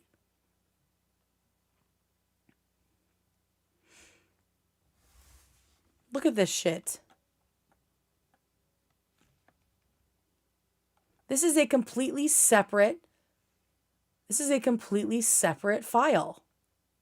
Since February or March. Okay, so almost a year. This could be from any time. This could be from before the lawsuits. It's completely nondescript. And we'll get into All Hallows Eve and the fact that that's a bullshit account. But also, look, it's a completely different file. It's like a different layer in Adobe. Snorgus Borges. 1 month. Thank you. Here's another one. I am so happy. Greatest timeline. You deserve what's coming. Again, it's 2 separate files. Let me move it down so you guys can actually see. Because you can click on this and it kind of offsets it. It like pulls it out just like a hot second. And you can pull them apart, which is not a thing in a normal email screenshot. This should all be one piece. Like, what are we doing? Have you received any messages? Also, these are not threatening at all. And again, sent to H3 Snark. So how far back did you have to dig to find these? To me, I feel like they need to see all of the mod mails from H3 Snark now to see exactly when these were sent.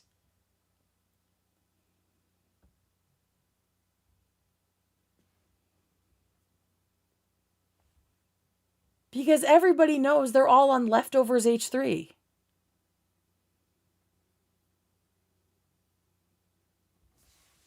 Isn't that insane?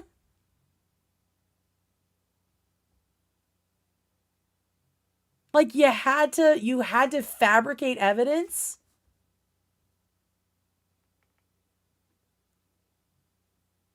I feel like that's a huge door that Ethan and his lawyers can walk through. Because now it's like, when is this email even from? Any point between February when they went on break, January, February when they went on break, and now. And who the fuck is still sending shit to H3 Snark in December? Bruh.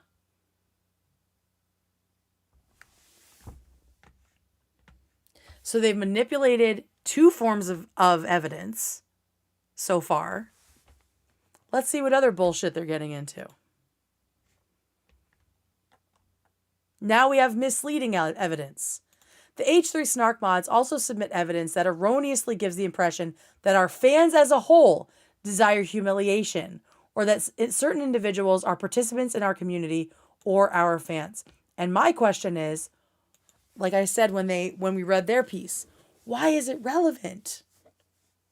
Why is how we feel relevant to this motion at all? Painting yourself as a victim is not a legal defense. It makes no fucking sense. It makes no fucking sense. But guess what? They're full of shit about this too. Because the points that they pull out are wildly unpopular. The comments that they highlight are wildly unpopular. On YouTube, and I think on Reddit too. Or maybe on Twitter.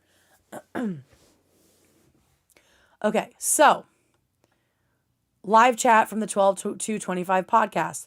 The screenshots the H3 mods provided from the live chat appeared at odds with what we witnessed in the live chat on the 12 to 25. So we saw this, right? All the positive and supportive comments that they fucking cut out. We saw that one. YouTube comments. This was the live chat. The comment section is very, very interesting. And shout out to me because I fucking linked it for myself. What did I say? What page did I say? 34 to 35. Okay, let's pull that up. Oh, I think I can just open it here. I don't know. Let me see. Don't worry. I'll straighten it out once we're ready to go here. Okay. Now, I'm not even going to tell you what jumped out at Ethan's lawyers. I want you to just tell me what's the first thing you notice about these various YouTube comments. Can I zoom this in? A little bit. Yeah. Okay. Various YouTube comments. What is missing? There's Ruby. Shout out. What is missing in these comments, y'all? What jumps out at you? No like counts.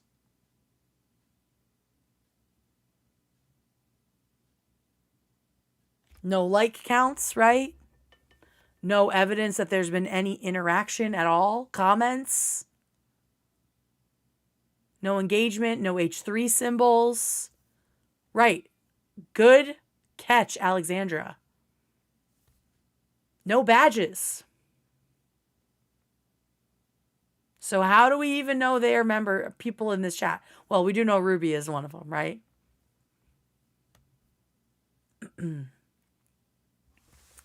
So I noticed that and I was like, oh shit, I'm sure that's what the issue is. And yes, it is.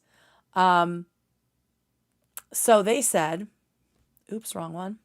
Here we go. First, we noticed that this is crazy. Okay. In addition to that, it gets even more insane. First, we noticed that 2 URLs were provided. One URL was to the Casey Tron Apology podcast. The other one was to a video by the online content creator Nicholas Diorio. So some of these comments are not even from the Casey Tron video. They're not even from an H3 video. Some of them are from a fucking Nicholas Diorio video. Shout out Brusband. How insane is this?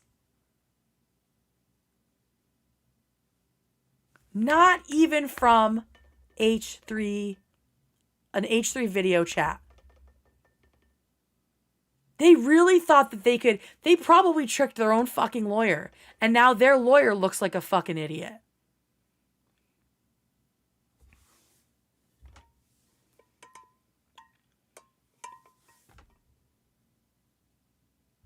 Bruh. What are you guys doing? The fact that some of these comments came from several videos, let alone a non-TEI video, is not fully disclosed in the exhibit or the supporting declaration. Yeah, nowhere does it say that these are from different videos.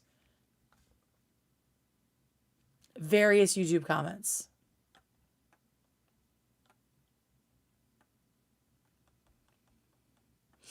I mean, I guess it has like the different links down here. But look, these are the same.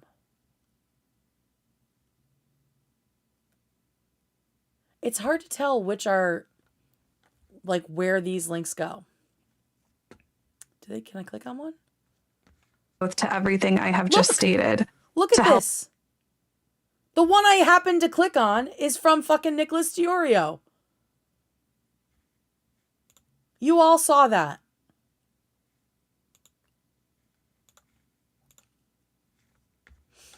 What was it, 34, 33, 34? Something like that. That is crazy. I didn't even have to hunt for it. The first one I click on is Nicholas Diorio's.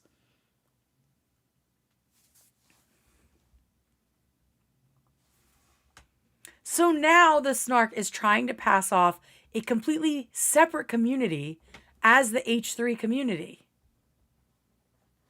You're looking at the H3 filing though, right? I don't know exactly how the comments were presented in the Snark filing.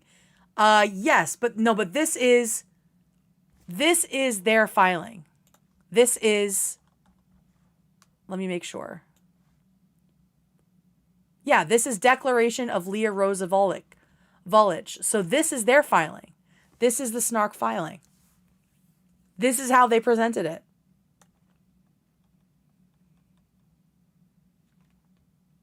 Yeah. Isn't that fucking crazy?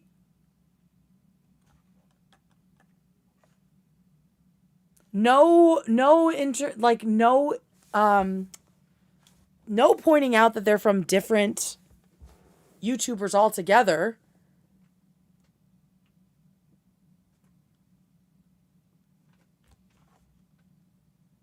And I have to believe that they tried to get this past their own lawyer. Because I don't think any lawyer who wants to keep their fucking license would lie like this. And the lawyer even said that all of the screenshots were taken by the does, were taken by the moderators who are being subpoenaed.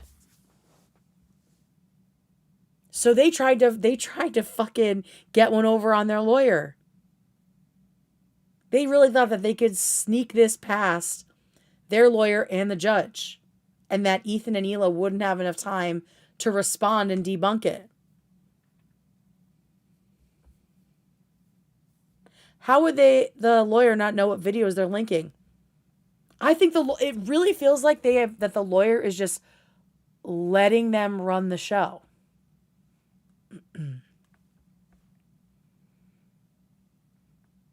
Like, it's not hard to just check the links.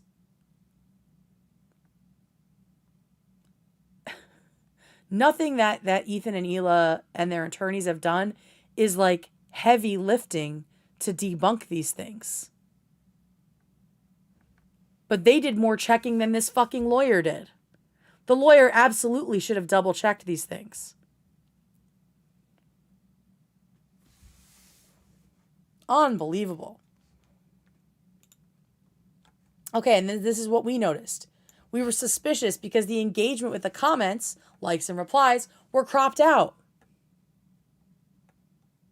So the top comment on the podcast, in general, not out of these, 4,400 likes and 44 replies. Okay? Upon inspection, we discovered that the 7 comments identified, including those that are not even on the H3 video, had a fucking paltry amount of likes. Hey! We got a gifty. Thank you, Snorgis. Oh, sorry, guys. Let me fix this.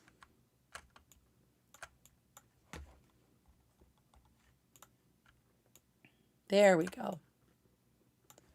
Look, 2 likes, 7, 3, 5, 3, 4. Again, 4,400 likes on the top comment. And we know what that means, and they mentioned it in here. Shit like this immediately sinks to the bottom and barely even gets seen.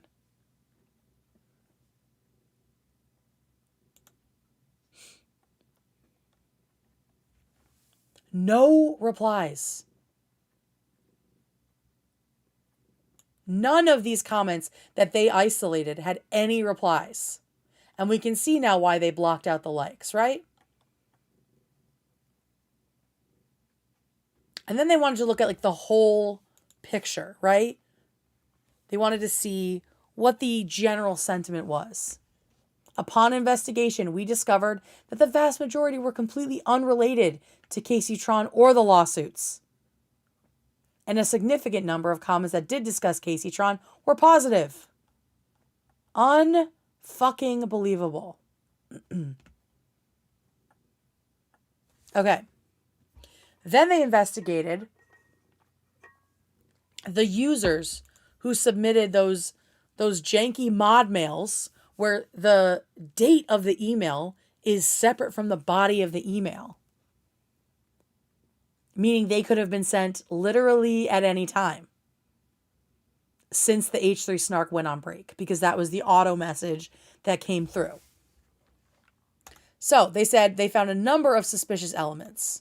First, we discovered none of the 3 users ever posted on H3 Productions. And my first question was, well, how do they check that? Because, you can hide your history. Of course, they provide the full facts. And this is shit you do not see. You don't see the thought process. You don't see the lawyer and the mods showing their work at any point in the mods filings, right? Everything is so opaque.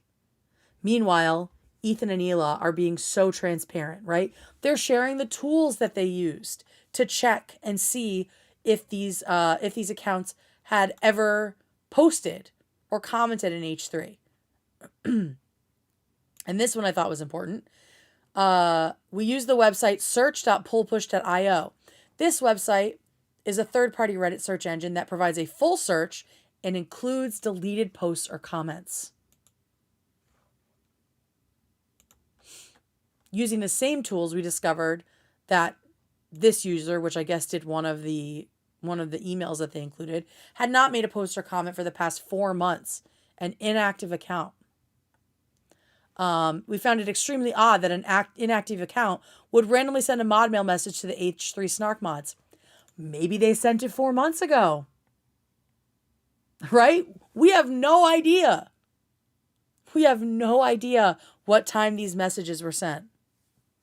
My anxiety is screaming at me to delete my account. Right? We have no idea. Because the mods fucking lied. Further, we discovered this random ass account had no Reddit activity whatsoever. Given the H3 Snark mod's prolific use of sock puppet accounts, which is proven in the lawsuit, right? Showing all the different accounts that belong to some of the mods. And the other instances of manipulated media found in this briefing. We could not rule out that these were not alternative accounts of the H3 Snark mods. And that's true. They aren't saying anything definitive, but they certainly have not given themselves over to being trustworthy, right? New posts on H3 Snark. Upon seeing the new posts on H3 Snark, we wanted to determine if any of the individuals were participants in our subreddit. Okay, so another piece of this was that there is a whole log of... Oh, this is fucking insane. The Kiwi Farms shit is so stupid. Okay, so these apparently are new posts to H3 Snark, which we all know is defunct. But for some reason, all of these people have been trying to publish on H3 Snark, right? To me, that says they are not H3 fans, because we know where the fuck the Snarkers are. We know where they are. 1 down, 2 to go. Ha ha ha ha. Congrats to everyone who donated to Casey Tron's GoFundMe. Some of y'all are so fucked. Okay? These are all considered harassment to it's not targeting the mods. Even if these are real posts, it's just trying to post in H3 Snark, which is stupid because it's fucking closed. So, they wanted to see if there was any crossover. First, none of the users identified in this exhibit, none of them have ever posted or commented on H3 Productions. They use the same tools to investigate. Second, many of the users that created the posts were dormant accounts. One account had not made a post or comment in 2 years until this post about H3 Snark, which is exactly how people use sock puppet accounts, right? They use it and they fucking dump it. And then maybe they come back to it later. So their account had been dead for 2 years. Given the Snark mod's use of sock puppets and other instances of manipulated media, it's the same thing that they said above. Next up is the Reddit comments. Okay, so let's go over to the Reddit comments. Let's see where they are. Y'all are gonna die. Y'all are gonna fucking die. When we get to the next one. Okay, various Reddit comments. Again, what's missing, everyone? What's missing from these various Reddit comments? Most of them. What did they happen to crop out unless it served them? On every single one except for where there was negative shit underneath it. No upvotes. Jobs. Flares. Yep. Updoots. That's right. Anything that would show. Yeah, no, you can't. On most of them, you can't see how many upvotes or how many comments there have been. So you can't even see. They're making this whole lawsuit or this whole new argument about public discourse is supporting the humiliation of mods. But how are we supposed to see what the public consensus is if you're not showing how popular or unpopular these posts are? Turns out they're very fucking unpopular. 6 of the 16 comments received no upvotes or replies whatsoever. Zero.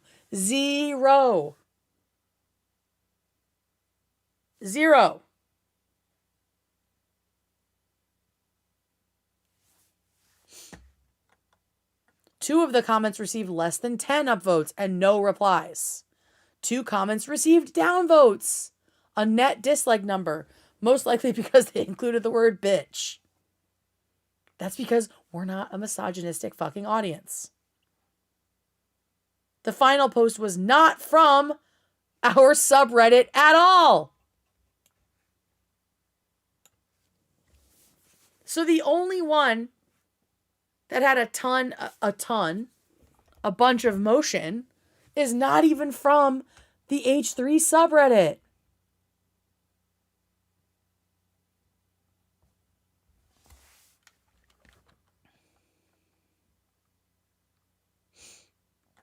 Of the remaining 4 comments, 2 were from a post on H3 Productions' Decidal Discussion Mega Thread.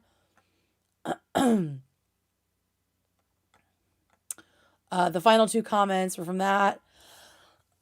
And then they're just talking about like the fact that the biggest performing comments were actually either positive or neutral. Like this is the top comment on one of those threads. Ethan never wanted to financially ruin her. I'm excited to see her terms. I'm not surprised they settled. Ethan isn't a horrible person and he got his point across. This is the best possible outcome. She is forced to eat some humble pie. That's better than any monetary gain. And then the conversation is about the trade-off, right?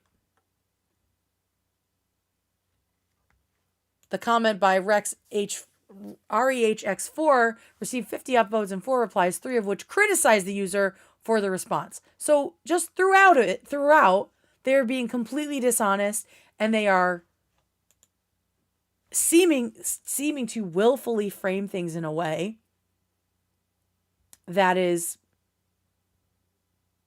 in complete opposition to what the actual public discourse is saying. When they are the ones that are invoking the public discourse, right? That the public discourse is threatening them.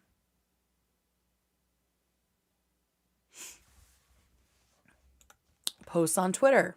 We've got some posts here from Twitter. Okay, again, what's missing, guys? What's missing? Likes, comments, any sort of interactions. The biggest one is obviously legal mindset. And who fucking cares what he says? We don't claim him.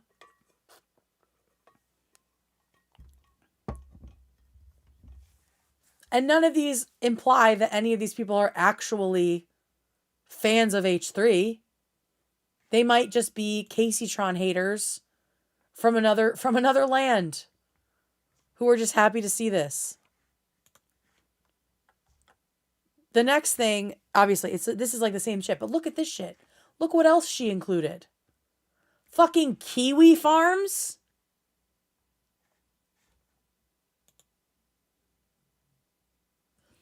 How is kiwi farms related to H3?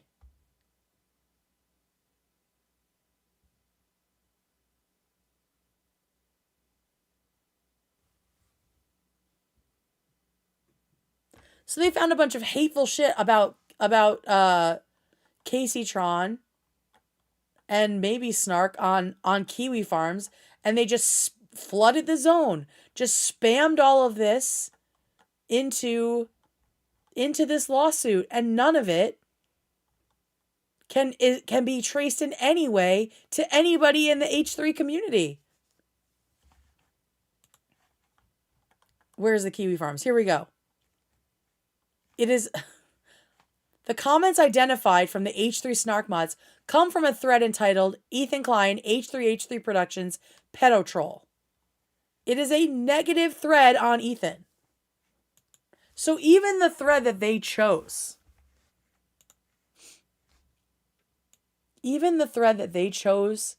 to pull all of this ugly shit from was about shitting on Ethan.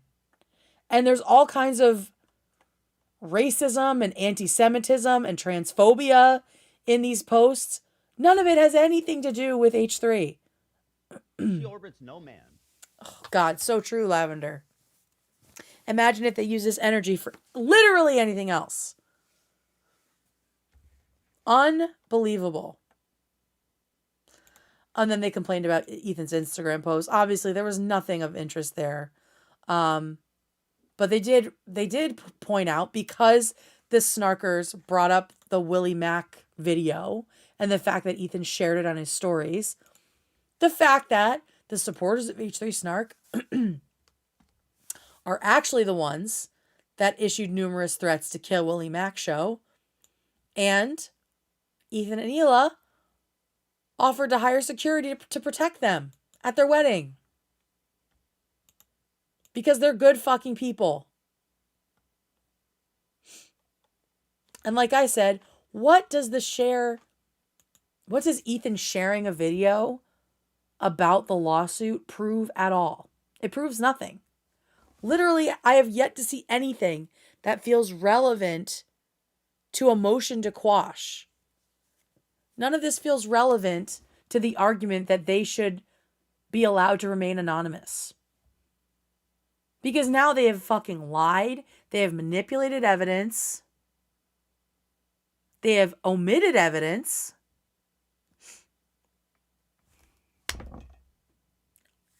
I think your fucking masks need to come off. You cannot be trusted.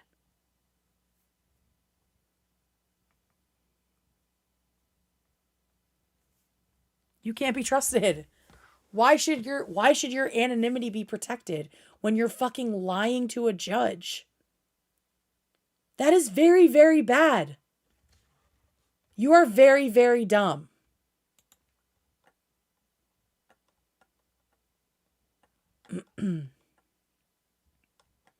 This is about Ian and Anissa. It doesn't fucking matter. None of this is relevant.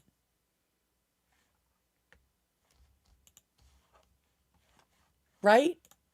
Ethan thanking Ian and Anissa for their donations to the GoFundMe is just not relevant. They're literally just throwing spaghetti at the wall and hoping something sticks.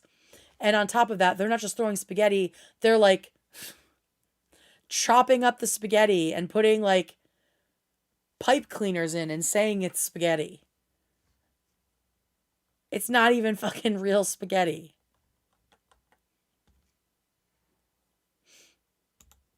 Okay, and this was, I think, an excellent point explanation of why the comments and messages to H3 Snark mods are mild. This is, you guys are going to be stunned by this. We believe the comments and messages identified by the H3 Snark mods must be put in context of general internet discourse. We would gladly be on the end, on the receiving end of such comments and messages compared to the posts, comments, and live chats fostered by the H3 Snark mods on H3 Snark. To illustrate, we are providing some screenshots with accompanying hyperlinks to these comments. I think I grabbed some of them. Yes, okay. Exhibit 115.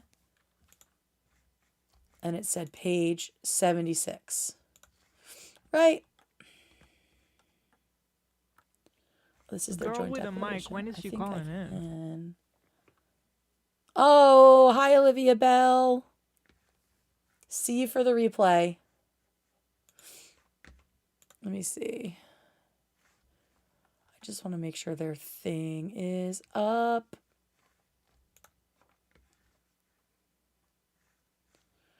What the F, bro? I'm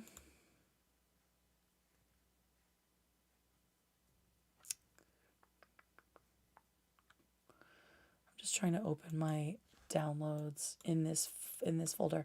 That's okay. We'll just do it in here. All right, I said 76, page 76. All right, so let me zoom to 76 here. I haven't even looked at these yet. I did not have time. But okay, so let's read what Ethan and Hila have to say. So we would gladly be on the receiving end of such comments and messages compared to the post comments and live chats fostered by the H3 Snark mods, right? So here is what Ethan and Hila were able to grab, just as a smattering. Remember the extremely tame and also manipulated screenshots that the Snark mods had to cook up. And now let's look at the kind of shit that's being said about Ethan and Hila that needs no manipulation whatsoever, okay?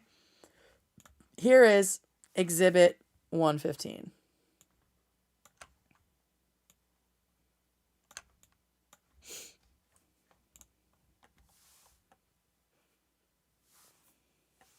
Taylor, thank you for standing up to Ethan. Not many will continue to do so as he becomes more and more of a litigious Jewish freak. You can walk away. I can't. It's some weird fucking anti-Semitic cartoon of Ethan standing on a bunch of money. That looks like some sort of a dog down there. Ethan's father is a pedophile and his wife is a terrorist. You might not agree with him, but he's well equipped to make that call.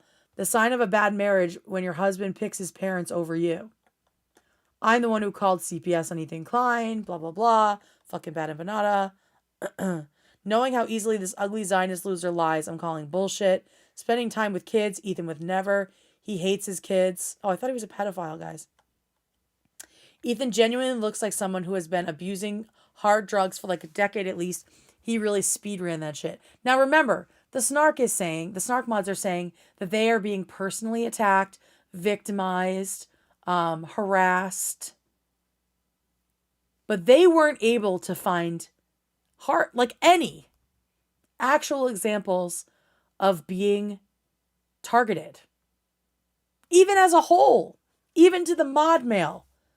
They got 2, maybe 3 emails that had to be manipulated.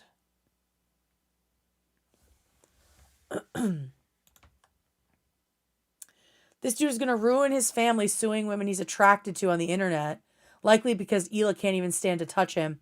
It's so laughably stupid. He's obviously sex deprived. I bet he has an insane porn addiction as well. Not a good combo.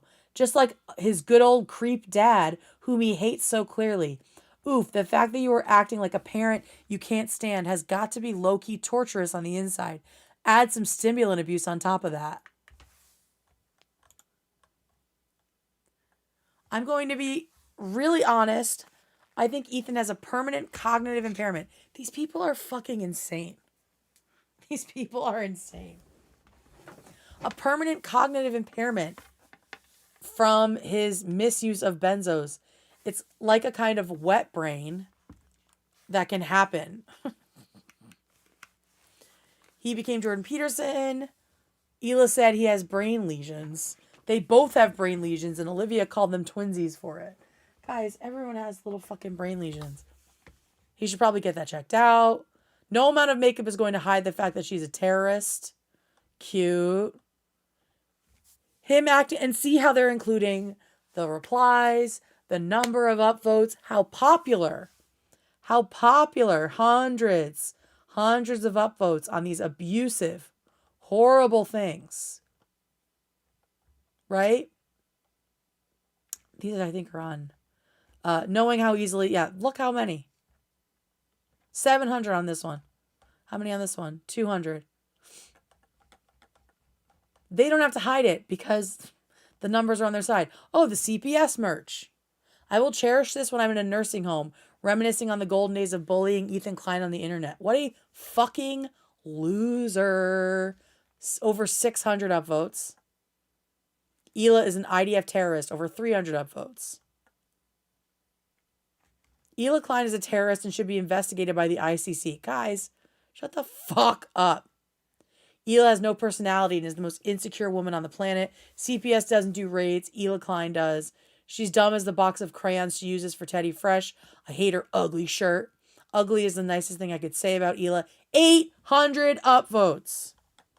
Okay? Ethan should be scared to leave his fucking house. Again, CPS bullshit. Classic addict behavior. I'm sick and tired of being called mean for pointing out how ugly he is. Fucking mouth breather, no teeth, ugly. These two men are nearly 20 years apart in age. What?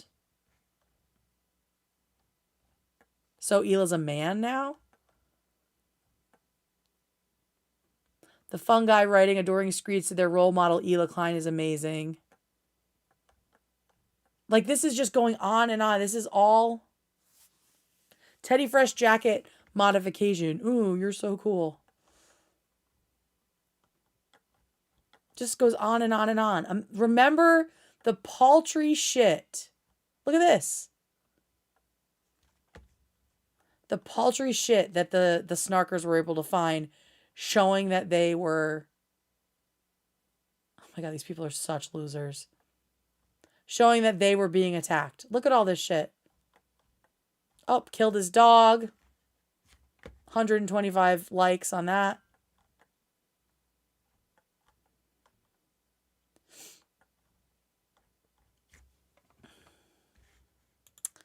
So, yeah. And then we get the screenshots about the crew. Because not only, of course, are Ethan and Hila being attacked, but the crew are being attacked too, right? So then we get to see those beautiful posts. Morbidly obese Zionist Zach. You're next. I know everything about you. 2,000 upvotes. Who's being targeted? Who is being threatened? Just remember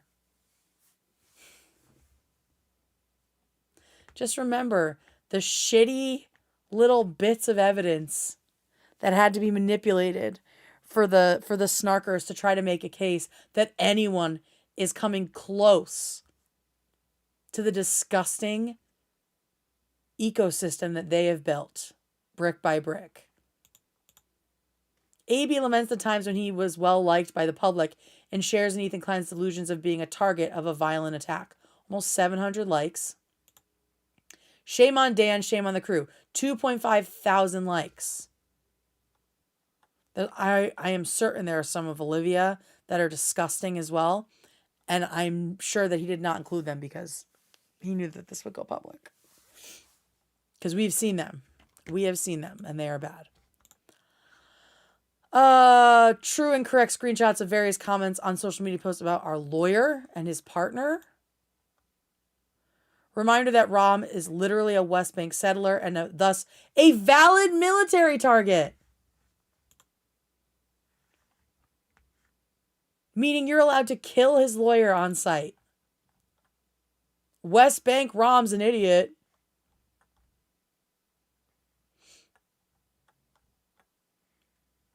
This whole filing seems insanely dishonest. I guess we shouldn't be surprised. Settler Rom partners in a firm with a wanted Malaysian embezzler. 300. And then what's 118? 118 is... oh, the flares. In Leftovers H3. Hila Klein committed a war crime. Ethan's a bitch-made coward. Ethan Klein is a pedophile. Made with Jewish salt. Ethan is unwell. Government assigned wife. FBI skull squad. Can we please just point and laugh at him? Hila said she got out of the car during the night raid. Genocide was inevitable. Shredder's cheddar, but no feta. Cool. Making fun of the dead dog. Bad Empanada called CPS on Ethan for being Jewish. This is fucking insane.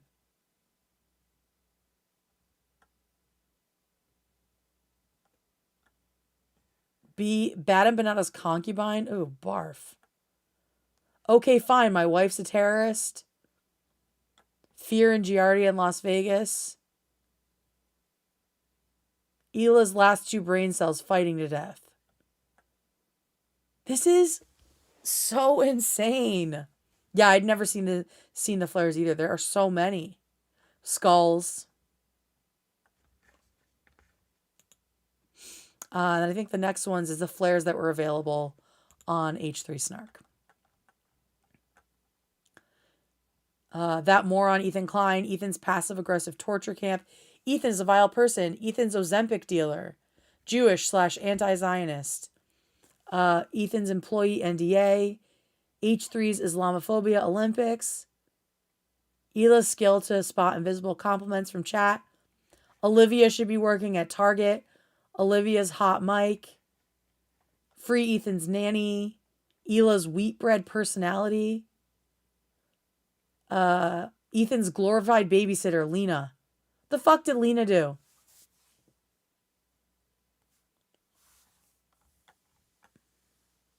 Shredder is really good at dying. Oh my fucking God. Dan's enormous ego. Dan thinking he's the smartest person. Ethan's fragile ego. Olivia's last brain cell. Hater ass bitch. Slayed by Hila. Boycott Teddy Fresh. Ethan Bad Faith Klein. Still a fan but highly critical. Zach smokes cigarettes to look cool. Jesus Christ. Oh my God, there's more. H3's failure to meet a diversity quota. AB kissing Ethan's ass. Lawyer stuff. Talking about watches for way too long. Zach's fake fear. Zach Lewis live at I Don't Give a Fuck.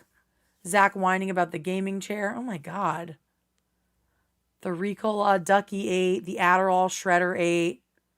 The dogs pissing and shitting everywhere. Ethan's untrained dogs. Oh my God. These people have no fucking lives.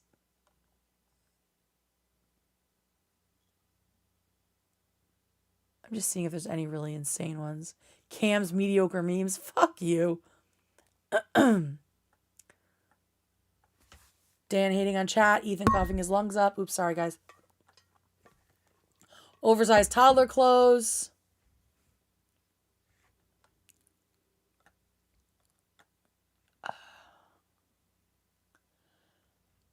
Oh my God, this is insane. Ethan has said the N-word 41 times on camera.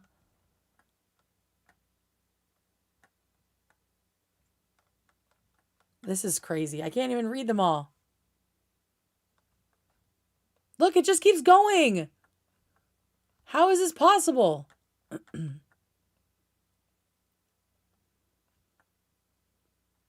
Dude.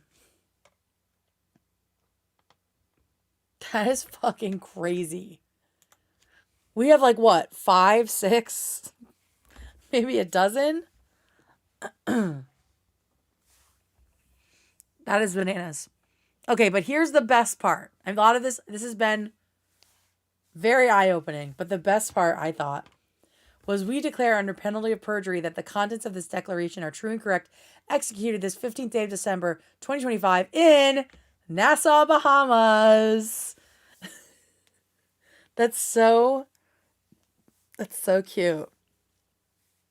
It's like, let's take a break from the poker tournament to fucking dunk on these hoes.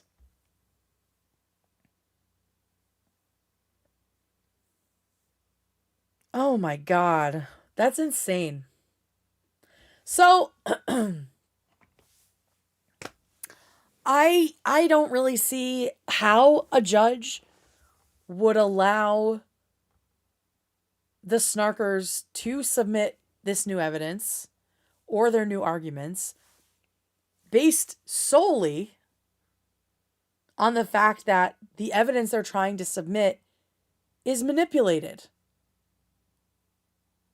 I mean, that should discredit them and discount them from doing any kind of shit like this.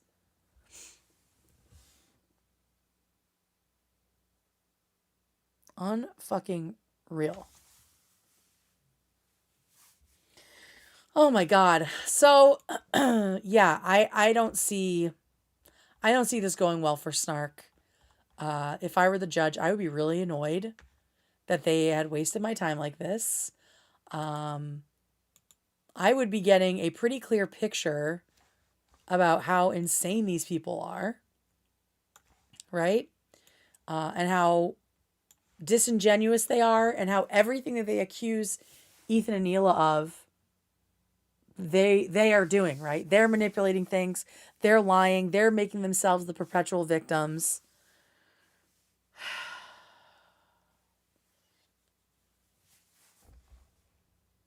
I don't see how this ends well for the snarkers at all. And I don't think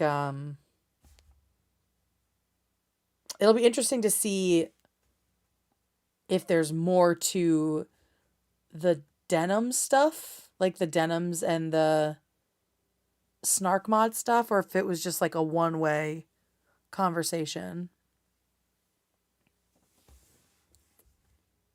Bananas. Totally bananas. I mean, I gave a lot of opinions all throughout. I'm just kind of like, I knew that Snark was toxic, but I try to avoid all that shit on purpose, right? Like, I think it's bad. It's bad for the people writing it. It's bad for people who read it. So that was like the most snark that I have ingested in one sitting ever, I think. And it doesn't feel good. I mean, I'm just kind of shocked at how absent their humanity is in general.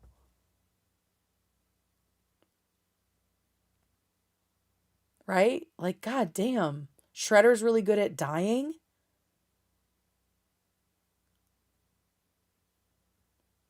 How can they even try to paint themselves as any sort of moral authority on anything when they're talking about people like that? be with you and also with you. Lavender Wise just bought Kate new Guantas. Judge, Yeah, exactly, I ain't reading all Lavender. that. I'm happy for you though. Yeah, Or the shit sorry fucks that me up happened. sometimes, even when Love, it's funny TL, how dumb they love. are being and how much they're owning themselves.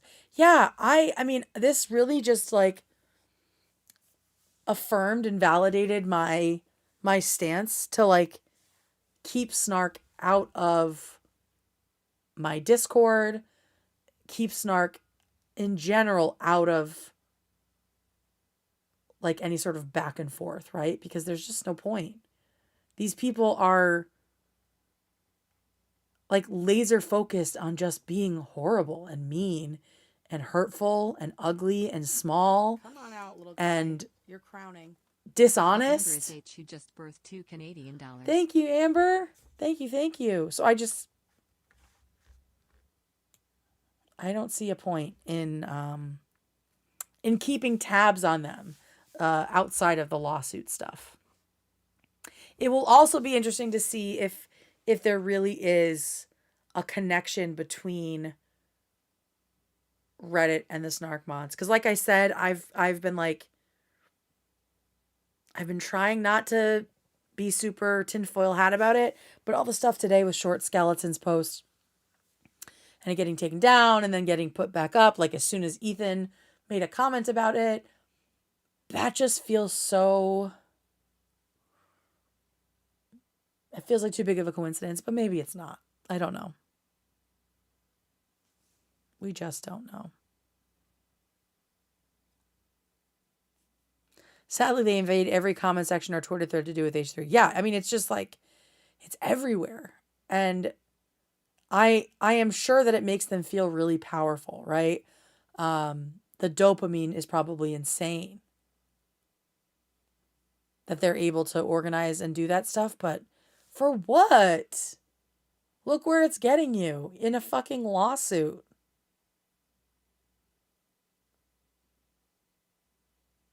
Denham's just offered to go on Caleb Hammer. Of course she did.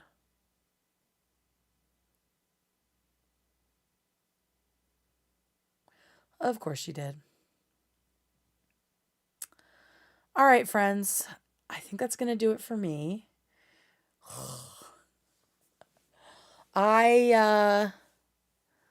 We need to do, I was supposed to tonight do another chapter from A Christmas Carol because we're coming up on, we're approaching the day.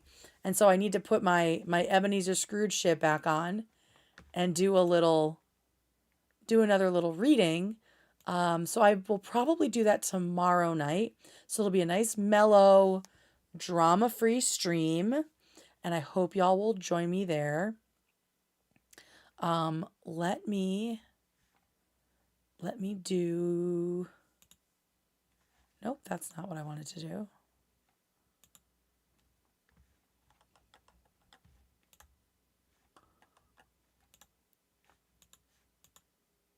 Okay. Yeah. All right. So I will see you all tomorrow evening. We'll read another chapter. We'll hang out, and decompress. And then, Friday, we'll probably do something. We'll do something. I have a bunch of shit that I need to get done for my party I'm having on Saturday, but I'll try to do a stream too, because I'm insane.